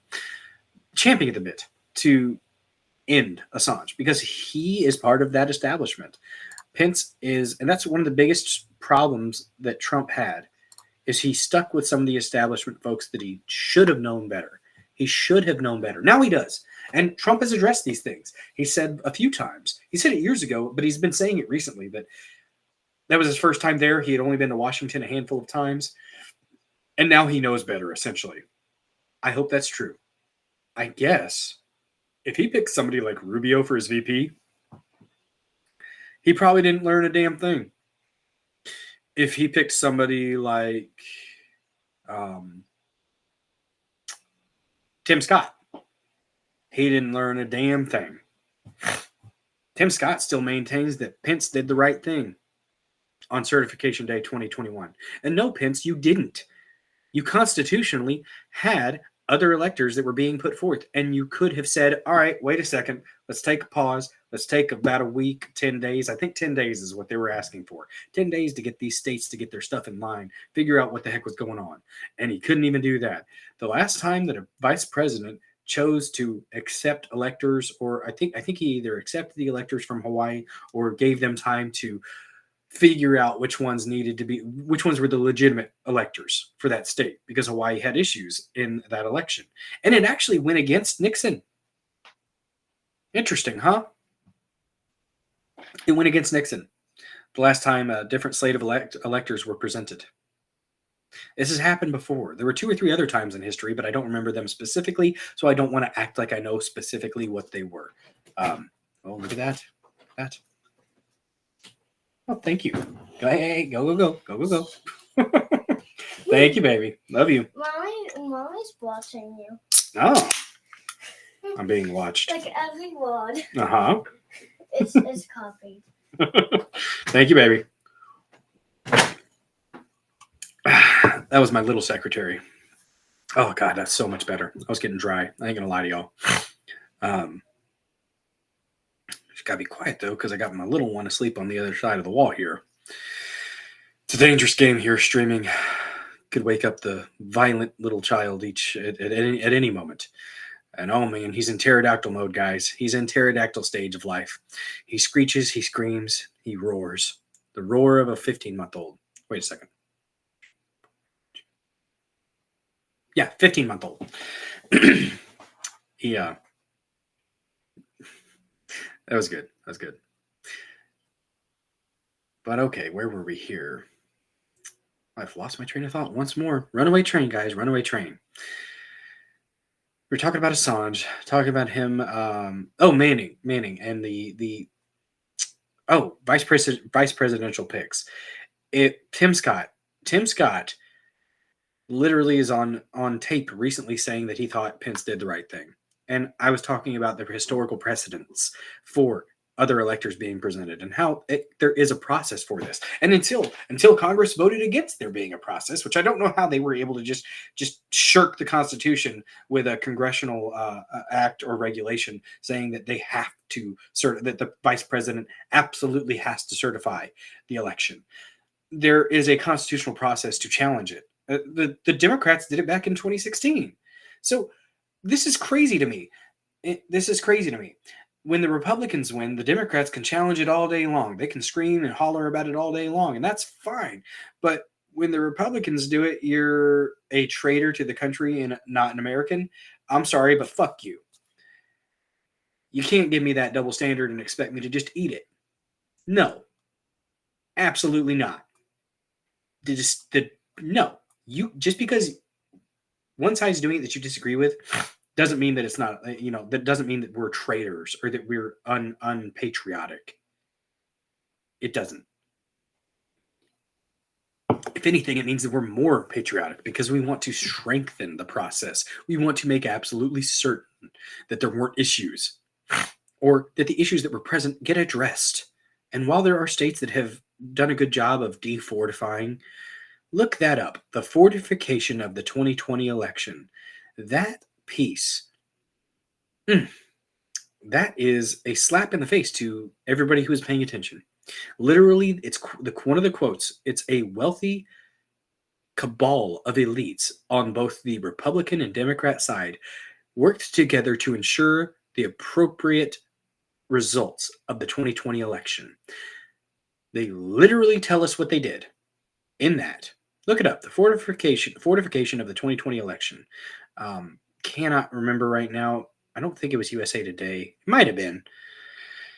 But that's worth looking up. You want to get fired up about something, read through that and just tell me how you feel afterwards. It's not good. Not good. All right, check on my Twitter, folks, real quick. Again, appreciate everybody who chooses to watch. Oh, I got a note here. Oh, shoot. Sally, thanks for the offer. Sally was offering for me to come on live, and I could have gone on live with her, I guess. But we ended up getting worked out, so that's okay. I appreciate the offer, though. I am going to be on, I think it's tomorrow, with SC, the gun club. I think it's the gun club on Rumble. Sully, SC Medic. I think I'm going to be on with him tomorrow at 9, either this Friday or next Friday. I think it's tomorrow. We'll see. But we're going to be talking some stuff about the Alec Baldwin, the Rust incident.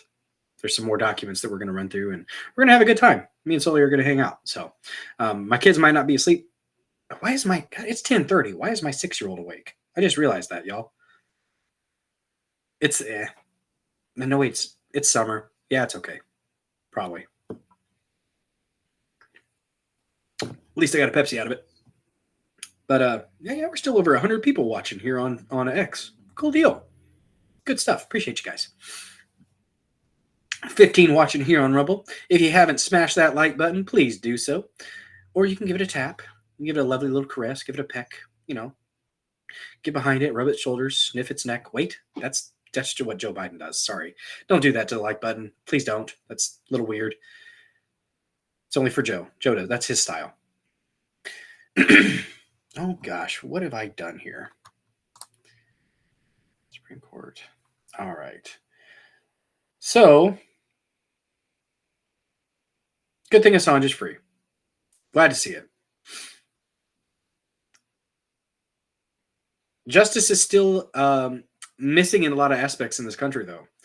One of the ways that justice is missing is some of the recent Supreme Court decisions, guys. The Supreme Court, you guys like that transition? That was a good transition. I'm proud of that. The Supreme Court recently sent a case back to the district court level, I'm fairly sure. A lot of people are just, like Robert Barnes is coming out and saying that the Supreme Court, they're being wusses. They're using standing as an excuse not to deal with an issue, which is true. Standing, mootness, and latches, were 3 of the biggest reasons that courts gave in the election challenges. They would say that, no, well, this party doesn't have standing to bring this case, or mootness, well, the election's already over. Why? You can't bring it now. It's already done. No point. It's moot. The point is moot. Or latches, which I think translates into late, essentially, that you were too late in bringing this. But before the election, when these issues were being brought in court, they were told you don't have standing because no damage or harm has been done yet. When the harm was done and the cases were brought, then they said latches. Well, you should have brought this earlier. You can't win in that type of environment. You can't freaking win. It's rigged against those who would dare challenge the process, challenge the system. And you can't just say that the system is immaculate and amazing when it's not. You got to acknowledge the problems, and you got to be able to try to fix them. If you don't see the problems, if you don't highlight them, then you can't fix them. And that's the problem that we face. That's the problem with places like California, where they'll say that Republicans will never win again. How can they say that with such certainty? And why is that okay? Why is that mentality okay, that you can just say a whole segment of the population should never have their voices heard? Join us or die. That's essentially what they say in California. That's what the left says. The left has bastardized the process so viciously. The establishment, honestly, has bastardized the process. Bastardized civil discussion with the other side. I love talking with people who disagree with me, because as iron sharpens iron, so too does man sharpen man. It's one of my favorite parts from, favorite pieces of scripture. We make each other better when we challenge each other. You can sharpen your perspective. You can sharpen your viewpoints when other people challenge you. When you're forced to defend your stance, it makes your stance more solid. It makes it have a stronger foundation and builds upon that each time you're met with a challenge. It's a sad state when we can't have these conversations. I'm at the point where I don't care. I don't care at Thanksgiving if people are like, oh, you're not supposed to talk politics. I'll be that weird guy. I'll be the weird family member that just goes ahead and says the things. I'll wear this shirt. I don't care. It's crazy. Birthday party recently, my brother and I both. Shout out to my brother if he's watching. I was wearing this shirt for a birthday party at our house, and then he showed up and had the exact same shirt on. That was pretty cool. And there might have been a very lefty liberal family member that was here. We won't speak about that, but it was not intended to cause any grief. It just literally, it's the shirt that I put on, and it was the shirt that he put on, and man, that was fun. Hey, what's up, Ginger277? Glad you're joining. Oh my goodness, these allergies are kicking my butt right now. I mowed the lawn earlier, guys, so I'm a little bit flared up, and I didn't take my nasal spray. It's like, oh my God, you take your medicine and it might actually help. Nah. Didn't get to weed eat though, so that's the only problem. But I do have 2 volunteer pumpkins growing in my backyard, and while they're just in the middle of the yard, I don't care. Yeah, I don't care. I'm going to let those darn things, I'm going to let those pumpkins grow because I want some jack-o'-lanterns. I've got little pumpkins on the side of the house that have been growing up, but we had a lot of rain recently, and it made some pumpkins grow in the yard. So is that also a statement on how long I went without mowing the lawn? Maybe, but it was really, really dry there for a minute, and the grass really wasn't that tall. So that's my excuse. I'm sticking to it. Speaking of justice again, the Supreme Court sent a case back to the district court level. We've got an article here from CBS News that we're going to pull up and go through. 4 months till Halloween. That's right, Ginger. That's right. We're ready for it. I've got the little pumpkins on the side of the house, and hopefully big pumpkins will be growing up in the yard. Need to water them. Yep. I actually used to work at an orchard, and me and 2 of my brothers, we were called the A-Team. We worked so hard on making a pumpkin patch look good.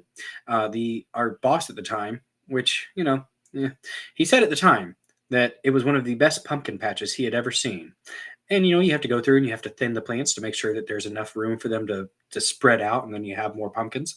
And apparently we had one of the best looking pumpkin patches in the nation, according to him. And maybe he was just blowing smoke. Who knows? According to him, there was a national photographer who had taken, thousands of pictures of orchards and farmland. And he had come out there and said that it was one of the best pumpkin patches he had ever seen. So I'll take that. $5.15 an hour. And then 6 something an hour. And then 7 something an hour. Literally, the only reason we were getting raises is because the minimum wage was increased. That's how that job worked. You know what, though? I enjoyed it. Even though I wasn't paid crap, I enjoyed being out there. I grew up on a farm, so I enjoy that kind of thing. I enjoy working with my hands. It's fun. That's when you grow up on a farm, you splitting wood, you're, picking vegetables, picking, produce or whatever, putting in a garden. You find fun in that. Good times. So let's go ahead and share this article from CBS News about the Supreme Court's challenge to the Biden administration's contacts with social media companies. This one is a stinker for the Supreme Court. This one is a clear indication that Trump needs to do a little bit better job next time in picking his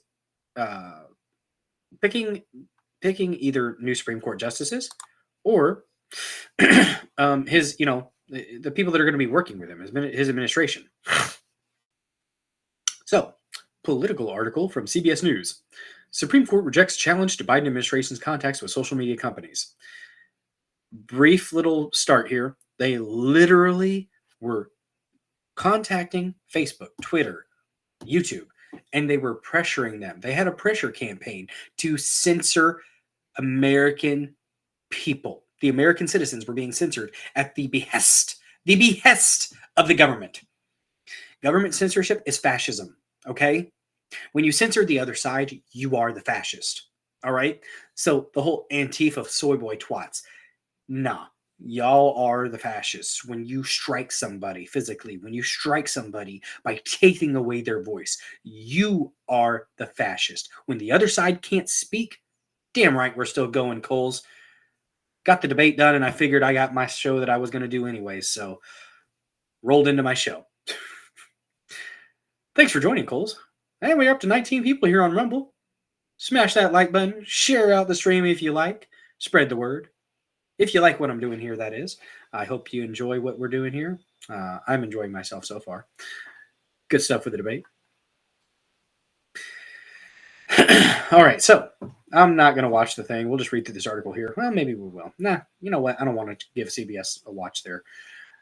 So, out of Washington, the Supreme Court on Wednesday rejected a bid from a group of social media users in 2 states to curtail the Biden administration's effort to pressure social media companies to remove content that officials said was misinformation.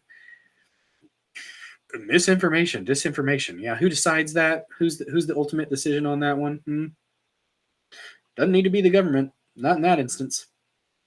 So the court determined that the users and the states, Louisiana and Missouri, did not have the legal right, so standing, to seek an injunction against the Biden administration over its contacts with the platforms.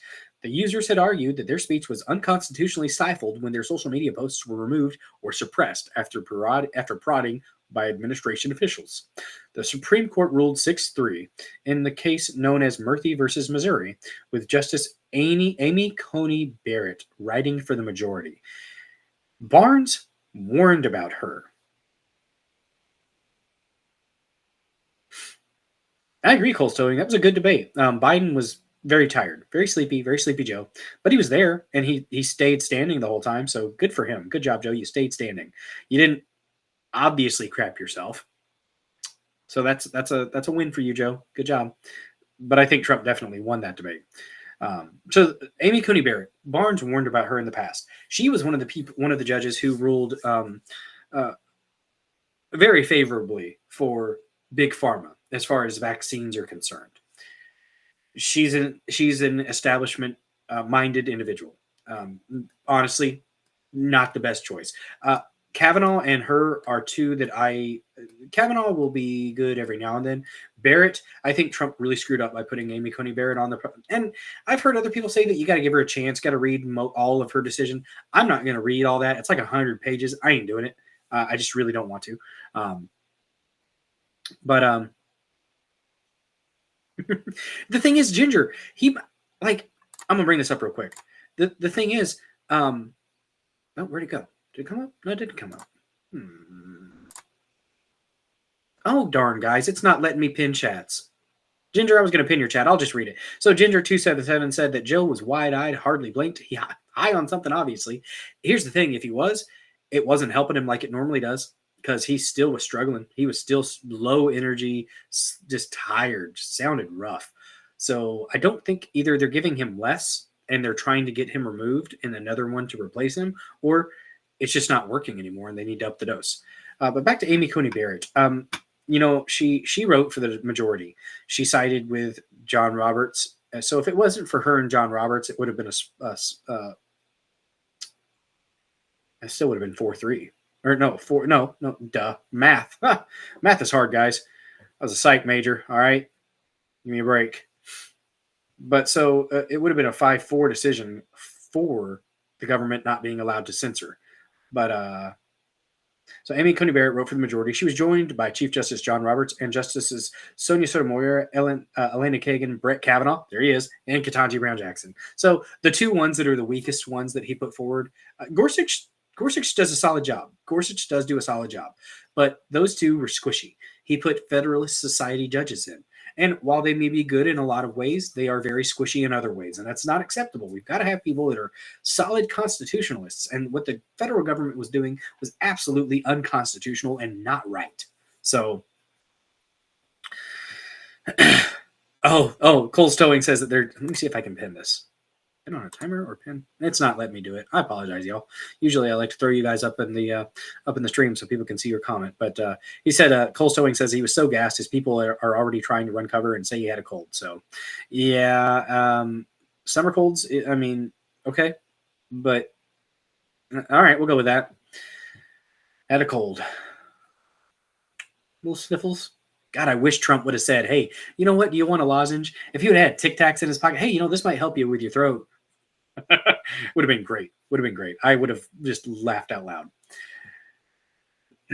So the decision by the high court reverses a lower court order that limited the contacts White House and administration officials could have with platforms, which the Justice Department had argued went too far. That injunction had been on hold while the Supreme Court considered the case. So the plaintiffs rely on allegations of past government censorship as evidence of that future censorship is likely, Barrett wrote, but they fail, by and large, to link their past social media restrictions to the defendants' communications with the platforms. Huh? How? They told them to censor this information, and then they censored it. I don't understand what mental gymnastics Barrett is doing here. Thus, the events of the past do little to help any of the plaintiffs establishing standing to seek an injunction to prevent future harms. It's a cop-out. It's an absolute freaking cop-out by Barrett and the establishment individuals. Ginger, how can the Supreme Court be for censorship? It sounds like they're trying to send it because they sent it back to the district court. So it's going to have a chance to come back to them. I think that's how it works. That they pretty much, you fix it this way, fix it that way, bring it back to us, we'll see it again. Either that or somebody else needs to bring another case to them, because this has to be addressed. The federal government cannot do what they did in this instance. They literally were mafioso in their approach to these social media organizations. They absolutely squashed free speech. They absolutely did, for quote unquote misinformation and disinformation. Fuck that. No. It's just stuff that you didn't like. The stuff that was misinformation and disinformation in the past has come to be shown to be absolutely 100% vindicated truth. Talking about the shot. Talking about the heart issues from the shot. Talking about COVID not being that big of a freaking deal. How about that? How about it was a damn cold? For most people, it was a freaking cold. The average age of death for people with COVID was 82 years old. Really? Really? And you can't tell me that the flu just disappeared for 2 years. You cannot tell me that the flu just fucking disappeared for 2 years. The fact that anybody believed that, I got a bridge to sell you. All right? I got some prime swampland to sell you.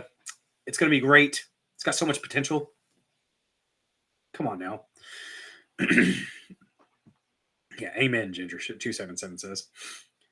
So, in a dissent joined by Justices Clarence Thomas, Neil Gorsuch, Samuel Alito, so he was the one who wrote them, he was the one that presented the dissent, called the case one of the most important free speech cases to reach this court in years, and accused government officials of coercing private entities. That's absolutely true. That's absolutely what they did. The social media companies to suppress speech.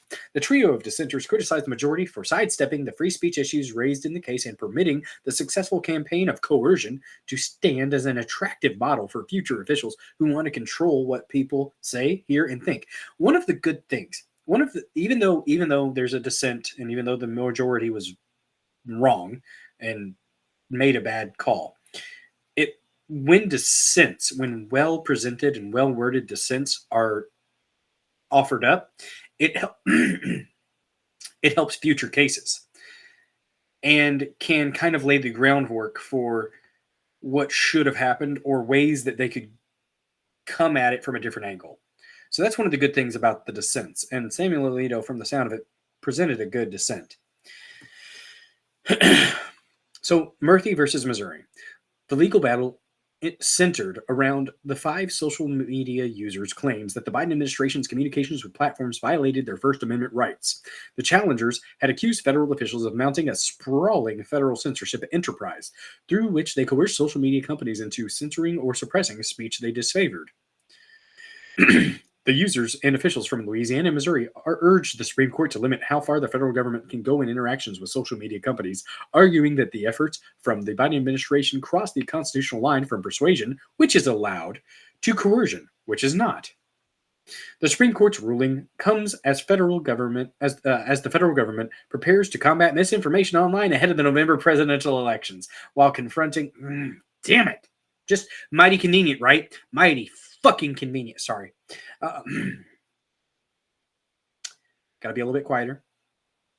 Gotta be a little bit quieter. Maybe chill out a little bit. I got on a rant. I need to get a graphic for a rant meter.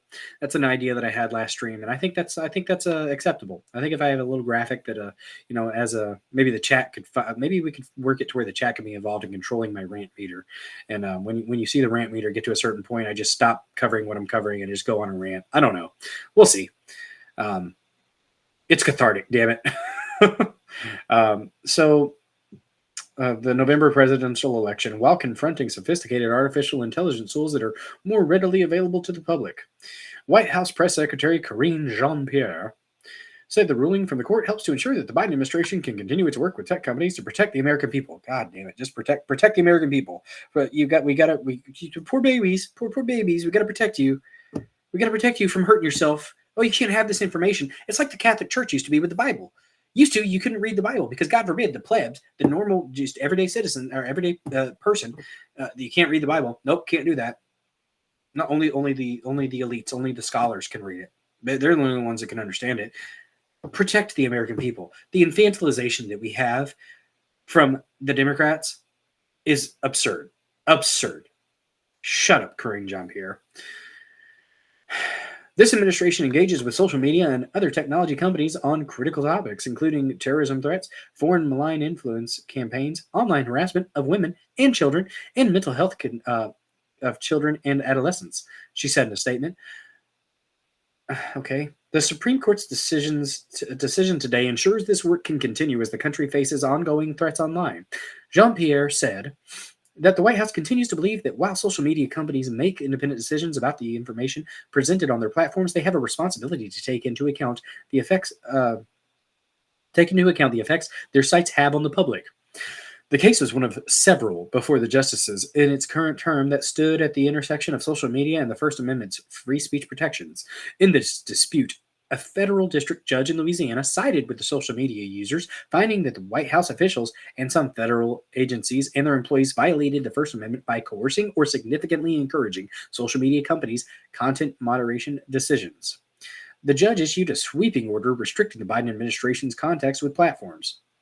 A federal appeals court agreed that certain White House officials and the FBI unconstitutionally coerced platforms to suppress content related to COVID-19 shots and because they're not vaccines. Yeah, protect from the truth. Yeah, they're a-holes. You're right. Excuse me. Oh, now I'm sounding like Biden. Maybe I got what he got. No, it's the bird flu, man. Come on. That's the next one, guys. Be ready for that one.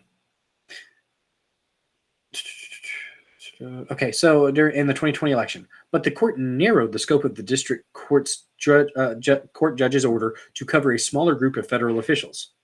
Okay. The Supreme Court in October agreed to take up the case and consider whether the Biden administration impermissibly worked to suppress speech on Facebook, YouTube, and X. Justices Clarence Thomas, Samuel Alito, and Neil Gorsuch dissented from the court's decision to pause the lower court's injunction and said they would have maintained the limits on the Biden administration's contacts with the platforms while the case proceeded. So they removed the injunction, and the federal government's been allowed to engage in this type of censorship. So,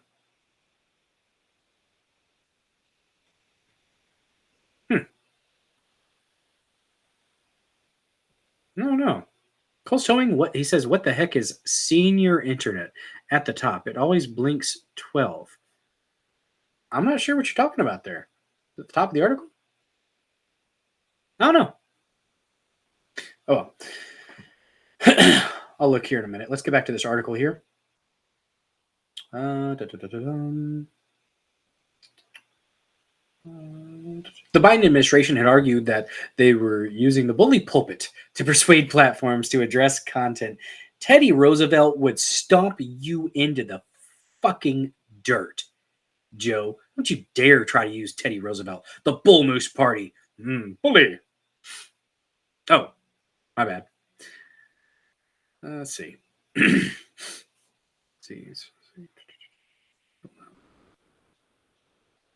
Oh, there it is. The senior internet.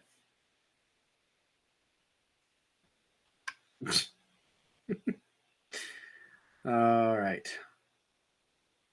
So the bully pulpit to persuade platforms to address content it believed was problematic, especially In the context of its efforts to push Americans to get vaccinated during the pandemic, the administration warned that limits put in place by the district court would hamper its ability to address national security threats or pass along public health information. Lawyers for the challengers, though, had claimed that the Biden administration was using social media companies to silence speakers and viewpoints and accused government officials of bullying the platforms.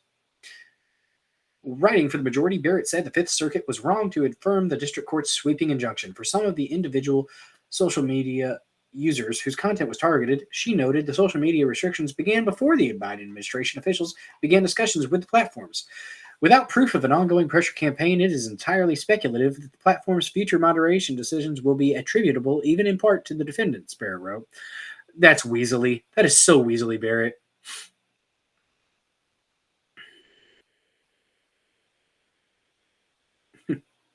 It is getting kind of late, isn't it?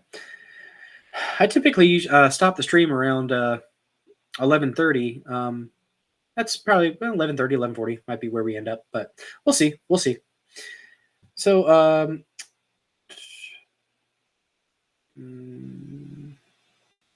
okay, so the majority said that the available evidence shows that the platforms have continued to enforce their policies against misinformation posted about COVID-19, even as federal government ended the national emergency and unwound response measures.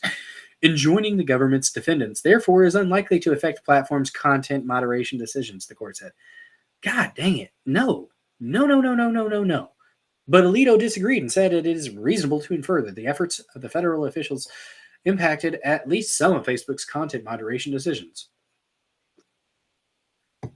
Focusing specifically on Facebook and the targeting of Heinz posts, he called the Biden administration's efforts subtle and sophisticated, and said some high-ranking officials browbeat platforms for months. It's true. Alito rejected the Justice Department's assertions that officials were using the bully pulpit to inform the public and said its contention stretches the concept beyond the breaking point. Good job, Alito.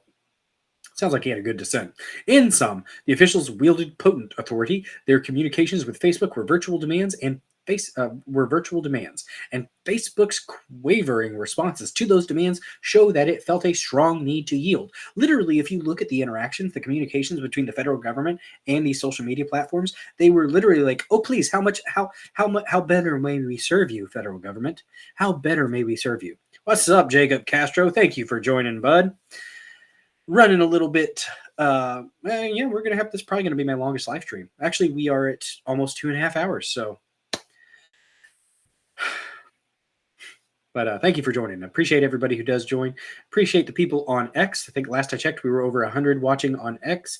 If you guys have not followed me over on X, Dozer74 is my account there. We are creeping up on 1,000. We're at 966 the last I checked. So, interesting thing with X I've noticed recently, I'll gain 5 or 10 followers, and then I'll lose like 5, 6, 15, gain 5 to 10. Lose 3 or 4. It's odd. I don't know what's going on. I don't know if X is just doing a good job of getting rid of bots. I don't know if people are just assuming that I'm going to follow them back if they follow me. I get that. I do. But here's the thing. I don't want you to follow me unless you actually find what I'm putting out there interesting. I don't want you to follow me just because I follow you. Okay? I get that. And it is a courtesy, I suppose, of the follow back. I try to do that, when I can. But if you're a blank account, I'm not going to give you a follow. If you're an account that is, some of the people that follow you are end up being inappropriate, we'll say. Not for X, apparently. That's allowed on X now. So, yeah, late and gay. Glad Rumble's back up finally. It took about 20 or 30 minutes, Jacob Castro. It took me a minute. I was sitting there struggling. I had to end my stream and then just create a new stream.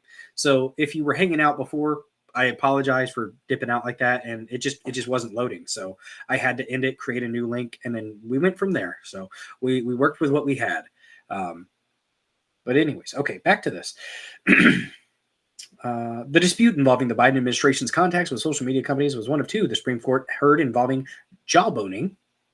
That's a fun word, jawboning, or informal pressure by the government on an intermediary to take certain actions that will suppress speech. In the first case, the court unanimously ruled that the NRA plausibly alleged that New York's top financial regulator violated the First Amendment by coercing regulated entities to end their business relationships with the NRA to punish or suppress the group's pro-gun rights advocacy. The court's ruling revives a lawsuit that the NRA filed against Maria Vullo, former head of the New York State Department of Financial Services. Okay, so we're at the end of that article there. Finally, that was a beast of an article there. Thanks for sticking that out, guys. Yeah, I was Oh, you got to Ginger. You actually were able to watch the debate on YouTube. Was it with CNN or was it with a streamer that you were watching? Because I heard that CNN was going to be copyright claiming any of the debate coverage on YouTube. I guess we'll see if my little 11 subscriber account on YouTube. If you haven't followed me on YouTube, I am Billdozer74 there as well. I've been streaming. Excuse me. Streaming there as well. Once I figured out that you had to actually request to live stream on YouTube, then I was able to try streaming. I do Rumble, X, and YouTube. I'm not as focused on YouTube, just to be honest with you, because I think X and Rumble are more conducive to free speech. So I will focus my efforts on Rumble, but I do believe that it's important to get your voices out where you can. So I will still go ahead and put my videos on YouTube. And if it gets a following there, that's okay. If not, it's okay too. So to those who do watch on YouTube, I appreciate you 3 or 4 folks who do. All right. So it sounds like essentially what I gather is it sounds like they found an excuse to not actually keep the government from censoring. The Supreme Court found a way to weaselly, just like they did with the case of 25 states, 25 or 24 or 25, maybe it was 26 states actually brought the election challenge to the Supreme Court because one of the issues was it came out of Texas and I think another Louisiana maybe. They maintained that there were states that violated their own state constitutions, and that thereby disenfranchised the other states because they didn't adhere to their own constitution. One of the problems with the 2020 election is you had courts that were making rulings, and the changes to election procedure have to go through the state legislatures, and they weren't. The whole increasing mail-in voting, that wasn't going through the state legislatures. That was supposed to be voted on, and it wasn't. So when states have disputes with each other, you know who's supposed to solve that? The Supreme freaking Court. They're supposed to solve that. And they pussed out. I'm just being blunt. They wussed out. It is a sad state that the Supreme Court didn't even do its job. I think they tried to say standing in that instance. Who else has standing with this one? I mean, if they don't have standing, who does? They were the ones that were censored. How on earth? How on earth? I don't know. I don't know. It's frustrating. It's very frustrating, guys. All right. So the next thing that we're going to talk about the Surgeon General making the statement that, oh gosh, if I can find it. Did I lose it? Oh no, I lost it. I had it at some point. Let me find it really quick.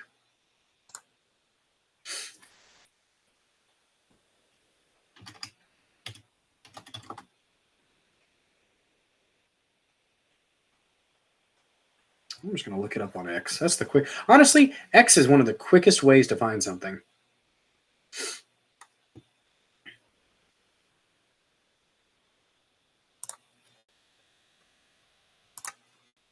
But the Surgeon General recently came out and declared that gun violence is a public health emergency. And if we remember how, that's one of the reasons that Barrett scares the hell out of me. Her deference to, I like the emotes, guys. I like the emotes. That's a nice chill Shiba Inu there. There are some custom emotes for people who want to subscribe. It's $5 a month if you want to subscribe. Some of the perks you get from that, you won't see ads on my streams. You won't see ads on my videos. My hair is crazy. Like I said, I mowed the lawn earlier. But you also, I think, get access to locals, and I still need to develop my locals. I've been slacking on that. I do apologize. $5 a month. If that's something that you want to do, that's cool. If not, that's okay too. But I do have some custom emotes for people who are subscribers, and I'm going to be adding some more to that. And then I'll try to find some other perks that we can get for people who want to subscribe and possibly follow me on locals. Like I said, I can't quite figure out how to link my locals to my Rumble yet. It won't let me. It's grayed out when I try to stream to locals as well. So I've got to either contact somebody with customer support or something. But I'll get it figured out, hopefully. Let's see. So, Surgeon General.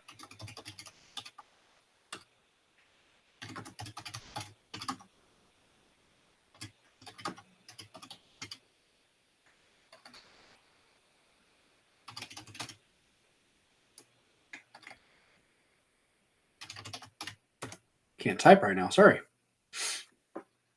There he is. Found him. All right. So they're calling gun violence a public. Yeah, in Chicago, Gender 277. I agree. It is definitely an issue in Chicago. Part of that is because they try to. Jon Stewart recently. He's a smart man, so he knows better. Tried to blame red states for the gun violence in places like Chicago and St. Louis. That's disingenuous, and you know it, Jon Stewart. It's absolutely disingenuous. You cannot blame the red states for the guns that you have there.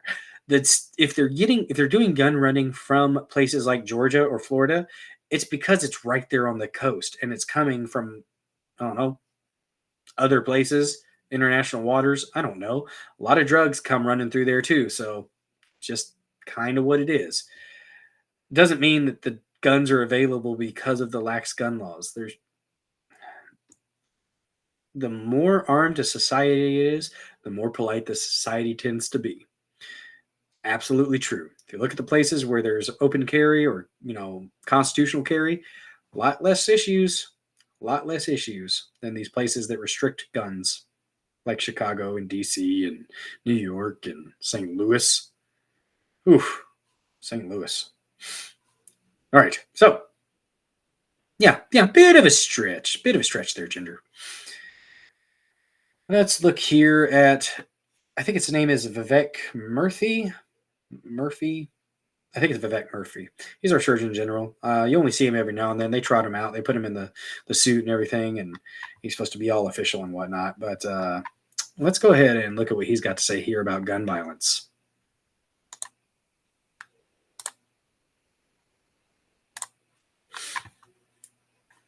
And I'm going to make sure I don't blow your guys' eardrums out, hopefully. Hello, I'm U.S. Surgeon General Dr. Vivek Murthy.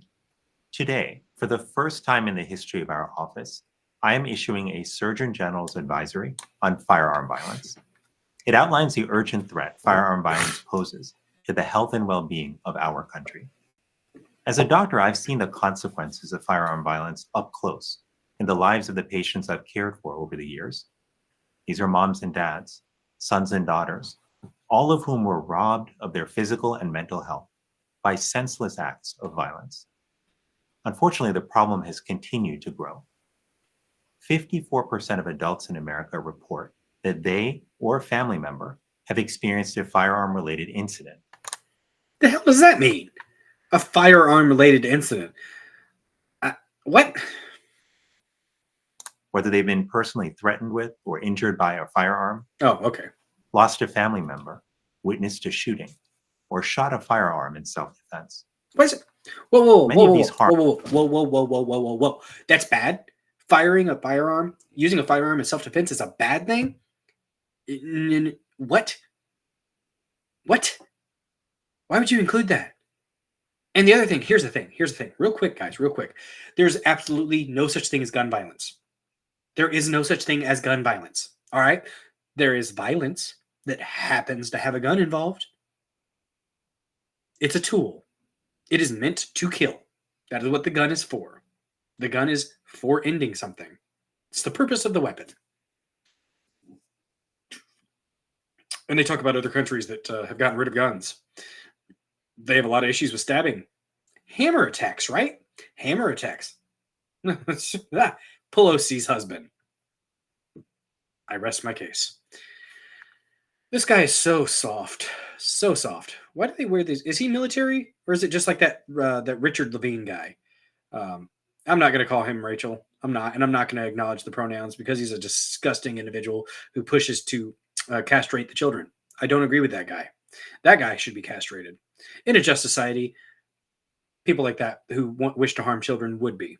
I'm not advocating for violence, just to be clear, Fed boys. Not advocating for violence. Arms are disproportionately felt in our communities. Black individuals endure the highest rates of firearm homicides, while suicide rates are highest among veterans, older white individuals, and younger American Indian and Alaska Native people. What is especially devastating? The suicide rate, then fix the mental health crisis in this country. There absolutely is a mental health crisis. It's not. Some people should be in asylums. The homeless epidemic is indicative of such a thing. When they release people from the asylums, back in I think it was the 70s, maybe 80s, where did they go? They went to the street, or they went to prison. And that's not the right place for them. They need a different type of treatment. Devastating is how this has affected our children. Firearm violence has become the #1 cause of death among children and adolescents. More than. Is he going to talk about that number? Is he going to break that down and not be misleading with that number? Car accidents or drug overdoses. I've sat with parents who've lost a child to firearm violence. I've listened to their stories and felt their pain as they. Absolute lies, Ginger 277. You're right. They manipulate these numbers. They take the numbers and they'll include accidental discharges, or people. Sadly, sometimes adolescents get a hold of weapons, and when they're in such a low or hopeless state, sometimes they believe a bullet is the only way out. Here's the thing. Even if they didn't have that bullet, if they're that dedicated to completing that process, they're going to find a way. They're going to find a way. They describe the holes in their hearts. As a father, I know a parent's worst nightmare is to lose a child, to feel like you can't protect your child from harm. Beyond these precious lives that are lost to firearm violence, there are wider ripples of harm to those who are injured, who witness the incidents, who live in urban and rural communities where such violence takes place, and who constantly read. Rural, what is he talking about, the rural communities where that takes place? I'm not going to say that there's not some shooting that goes on sometimes with certain populations, but it's heavily focused in the urban. You didn't hear about firearm violence in This graphic is so deceptive and so manipulative. The whole branching out of all the guns at the top and then just everything else. Fuck off, man. the news. Sorry, I'm a The little bit collective spicy. trauma and fear that Americans are experiencing is contributing to the mental health challenges that we are facing today. Nearly 6 in 10 US adults say they worry about a loved one being a victim of firearm violence. Ooh, real quick, I got a True Social update. Apparently, one of the MSNBC hosts said that Democrats are approaching panic after Biden's extremely weak debate performance. Oh, if they're saying that on MSNBC, they absolutely are going to replace him. I thought it was too late, but I mean, maybe they'll figure out a way to do it. And at the point, if they do replace him, if they do, anybody who's acting like this is legitimate, acting like this is normal, acting like this is okay, is lying to themselves, or they're fucking stupid. Sorry, gosh, I'm cussing too much today, guys. I'm trying not to cuss as much as I used to. Our children should not have to live in fear And failing. that they are going to get shot if they go to school. None of us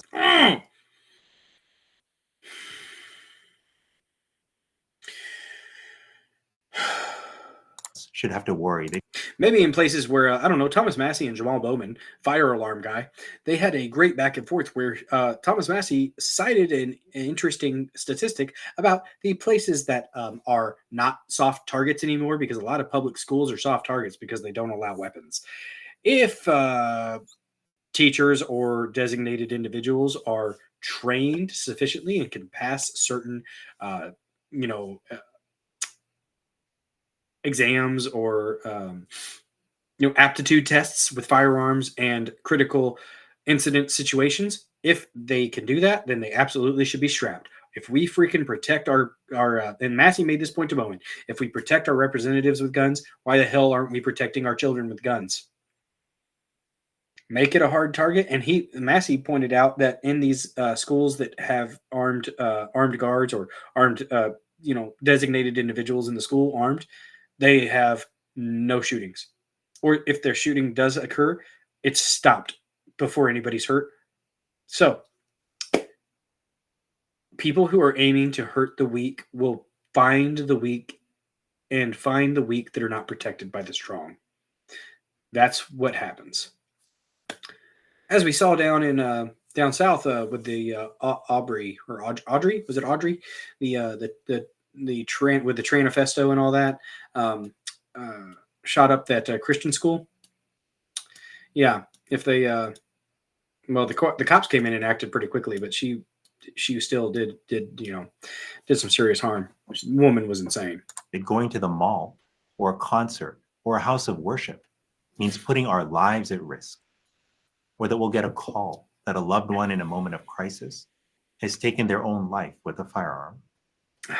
It's all disingenuous. Us, regardless of our background or beliefs, want to live in a world that is safe for us and our children. The Surgeon General's advisory lays out the approach we can take to address firearm violence as the public health crisis that it is. This includes implementing community violence prevention programs and firearm risk reduction strategies, improving access to mental health care for those exposed to or at risk for firearm violence, and expanding research funding to inform and evaluate our prevention strategies. Firearm violence is a public health crisis.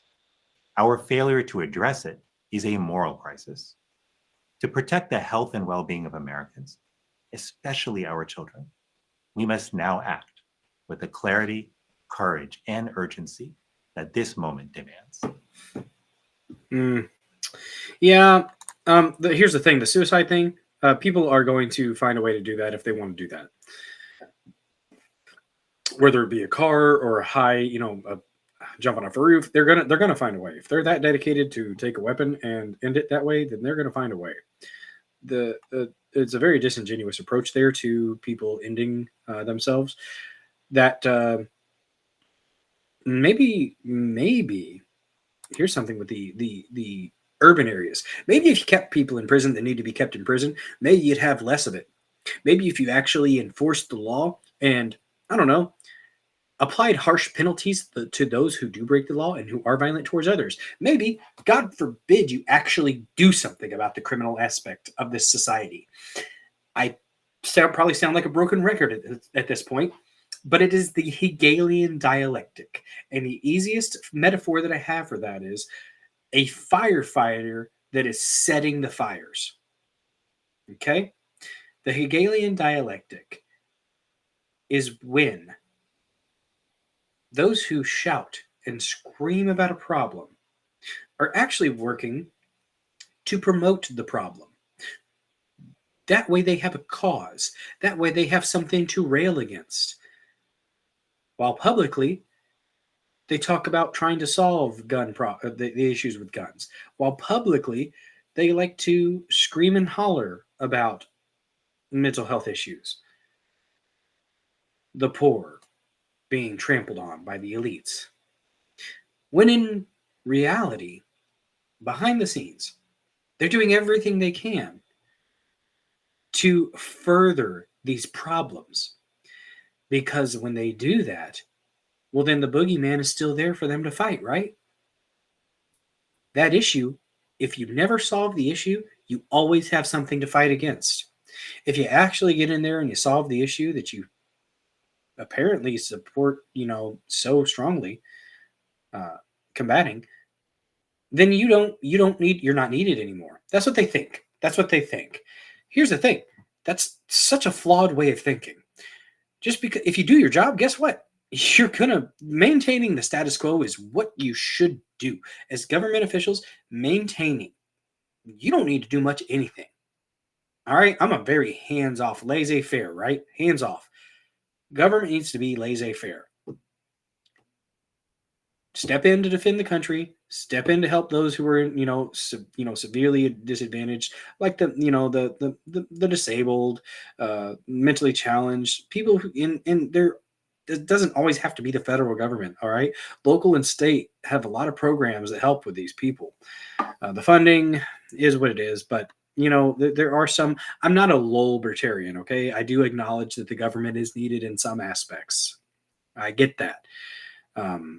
There's the ANCAPs that believe that we need no government whatsoever. There's some things that we do need government for. It helps. It does help. Sadly, it's bastardized a lot of the time. It's taken advantage of a lot of the time, and the things that are supposed to actually help the people aren't actually helping the people. They're being used to further the problems. And they talk about this firearm violence, a public health crisis. This verbiage, right? A public health crisis in America. Look at the power that they took. Look at the power that they demonstrated over the population by declaring a public health emergency or a public health crisis. The Constitution doesn't freaking take a step to the side because of a public health crisis, okay? The Constitution is there and it is supposed to be revered instead of cast aside when, oh my God, we're a little scared about something. We're scared about a flu. We're scared about a cold. And then the Constitution is just what? It's just rot? It's slop to be thrown out? No, absolutely freaking not. Just because you call it a public health emergency or a public health crisis doesn't mean that you get infinite power. Seems to be that's what's been happening. And sadly, a lot of judges and conservative judges too, the deference to authority is so frustrating. Like I said earlier, we're awake to it now. A lot of us are awake to it now. Your white coats, doctors, your black robes, judges, don't mean shit. They don't. We see you for what you are. You played your hand. We saw it. And hopefully enough people are wise to it that they will stand up and say, hell no, the next time they try to shut us down. The next time they try to tell us that we have to freaking give up our guns, that we have to let a damn federal government tell us that the gun violence is a public health emergency or a public health crisis. Get out of here with that nonsense. No, you will not take our guns. If we have the Second Amendment, I'm an absolutist when it comes to the Second Amendment. By the text of the Second Amendment, we should have every bit of weaponry that the military currently has. Citizens should be allowed to have it. Now, maybe there needs to be some slight amendment to be like, hey, you don't need nukes. The guy in the garage, the guy down the road probably doesn't need to have a nuclear weapon in his garage. Just saying. That might be a small give there, small give. But machine guns, yeah, we should absolutely be having those. We shouldn't have to go through a lengthy extra process to get an automatic weapon. Honestly, automatic weapons aren't that great, from what I understand. I've never shot one, but from what I've read and from what I've seen people talk about, like the AK guy, right, Brandon Herrera. When they do the spray and pray, your accuracy drops dramatically.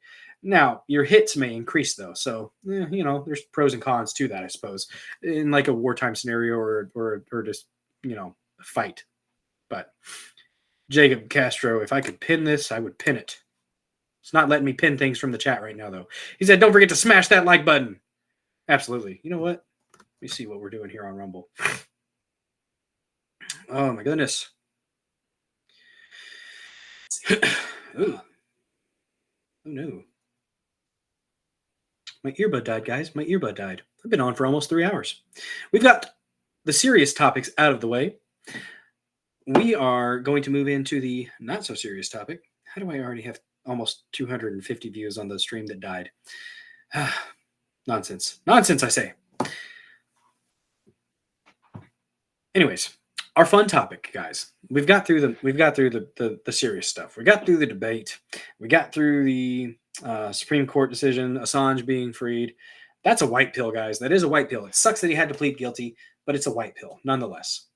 Now, Trump gets in and pardons him. We're all good. Again, statues for Assange. We then talked about the Surgeon General and his declaration of a public health crisis for gun violence in America. And now we are going to talk about Tucker Carlson. God bless him. God bless Tucker Carlson. He's in Australia right now. Again, like I said, mighty convenient that Assange just got released and I think he's in Australia now. And we're going to watch this. We're going to watch this 5-minute clip of Tucker Carlson absolutely destroying this journalist in Australia. This woman, it's beautiful. I love every little bit of sarcasm. The freeze frame. You guys got to see this. I love that he was ready. He was ready. He's like, bring it. Let's go. All right. So look at that. Look at that. He's like, I'm going to eat you. I'm going to get you. That's what Tucker Carlson's saying right there. But he fields a question from the press, Canberra. Yeah. So here's Tucker Carlson and his epic back and forth with this journalist. It's beautiful. It's great. I'm going to sit back and just let Tucker do his thing. We're watching this all. No commentary. Just get after it, Tucker. Get after it. Today. So you talked a little bit about immigration, and in the past you've talked about how white Australians, Americans, Europeans are being replaced by non-white immigrants in what If that's too loud, let me know, or if it's not loud enough, let me know in the chat. Is often referred to as the Great Replacement Theory. This is the same. Have I said that whites are being replaced? Well, I don't think I said that. well, it's been mentioned on your show 4,000 times, and Really, when did I say that? on your I said show on whites Fox. are being replaced. You have said that before. Really? Yeah. I would challenge you to cite that because I'm pretty sure I haven't said that. I said I mean- native-born Americans are being replaced, including blacks. Native-born Americans. Native-born Americans. And Americans who, like Black Americans, African Americans have been in the United States for, in many cases, their families over 400 years. And their concerns are every bit as real and valid and alive to me as the concerns of white people whose families have been there 400 years. So I've never said that whites are being replaced. Not one time. And I you can't believe cite that's it. untrue. So we just met, but when our relationship starts with a lie, it makes it tough to be friends. So Well, let's, I mean, you've been let's lying about pull my that press back. I'm gallery happy to colleague explain Dawn what I Morgan as do well, think. so, Well, you actually can't say it because I didn't say it, and I don't believe it. And I'm telling you that to your face. So why don't you just accept me at face value? My Well, because it's concern not is that true. the people who are born in the country are the main responsibility of its leaders.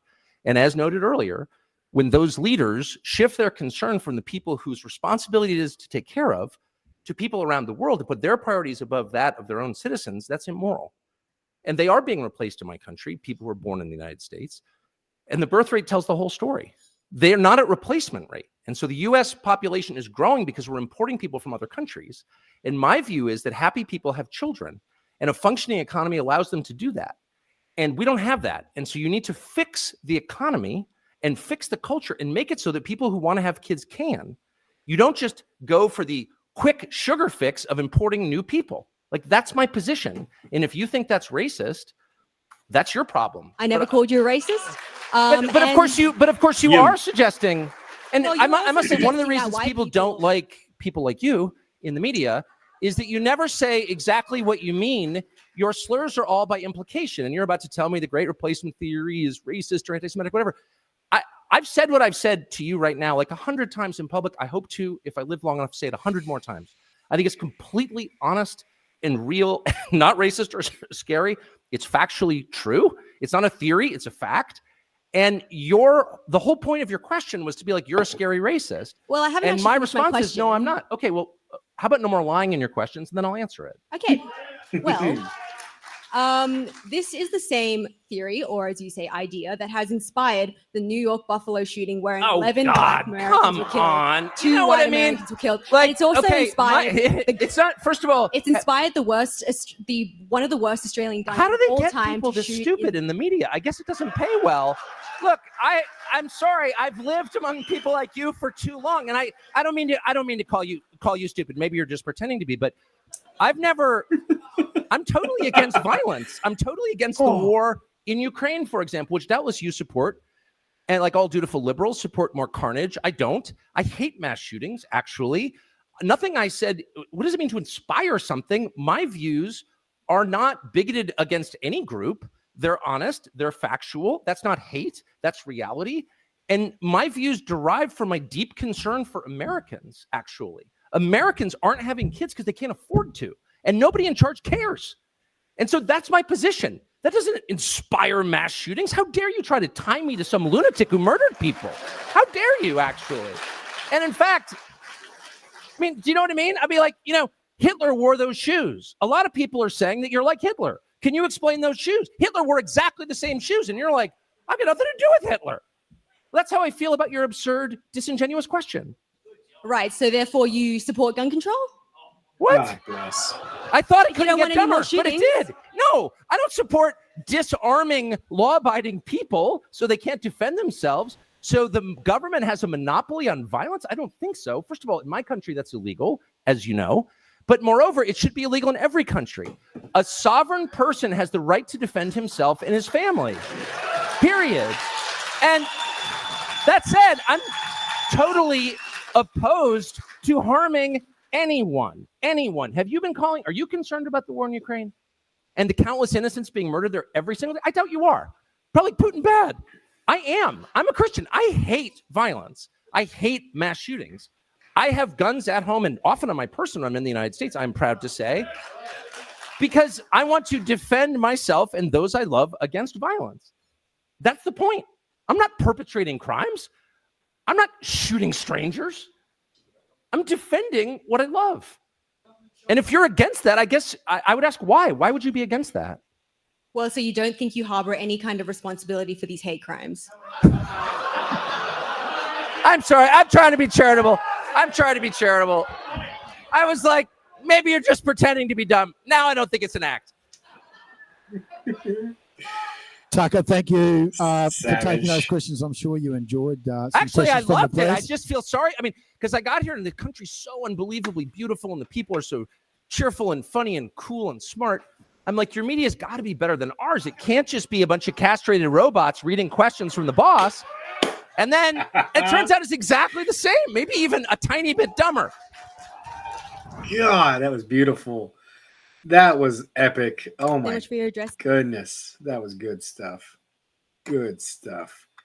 Well played, Tucker. Well played. That was fun. I enjoyed that. I don't know about you guys, but that was just fun to watch him take that woman apart. And she just kept going. She clearly had those things lined up and just was like Marco Rubio in his response to Chris Christie in the 2016 election. He just kept saying the same line over and over again, regardless of what Chris Christie said. He was like a robot that was broken, and he just said it. You're like a robot. That was beautiful. Good job. Well done, Tucker. That was wonderful. I enjoyed that thoroughly. Castrated robots. The media is a bunch of castrated robots.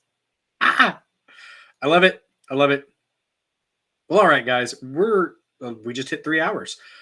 First stream that I've done 3 hours. Really appreciate you guys for watching.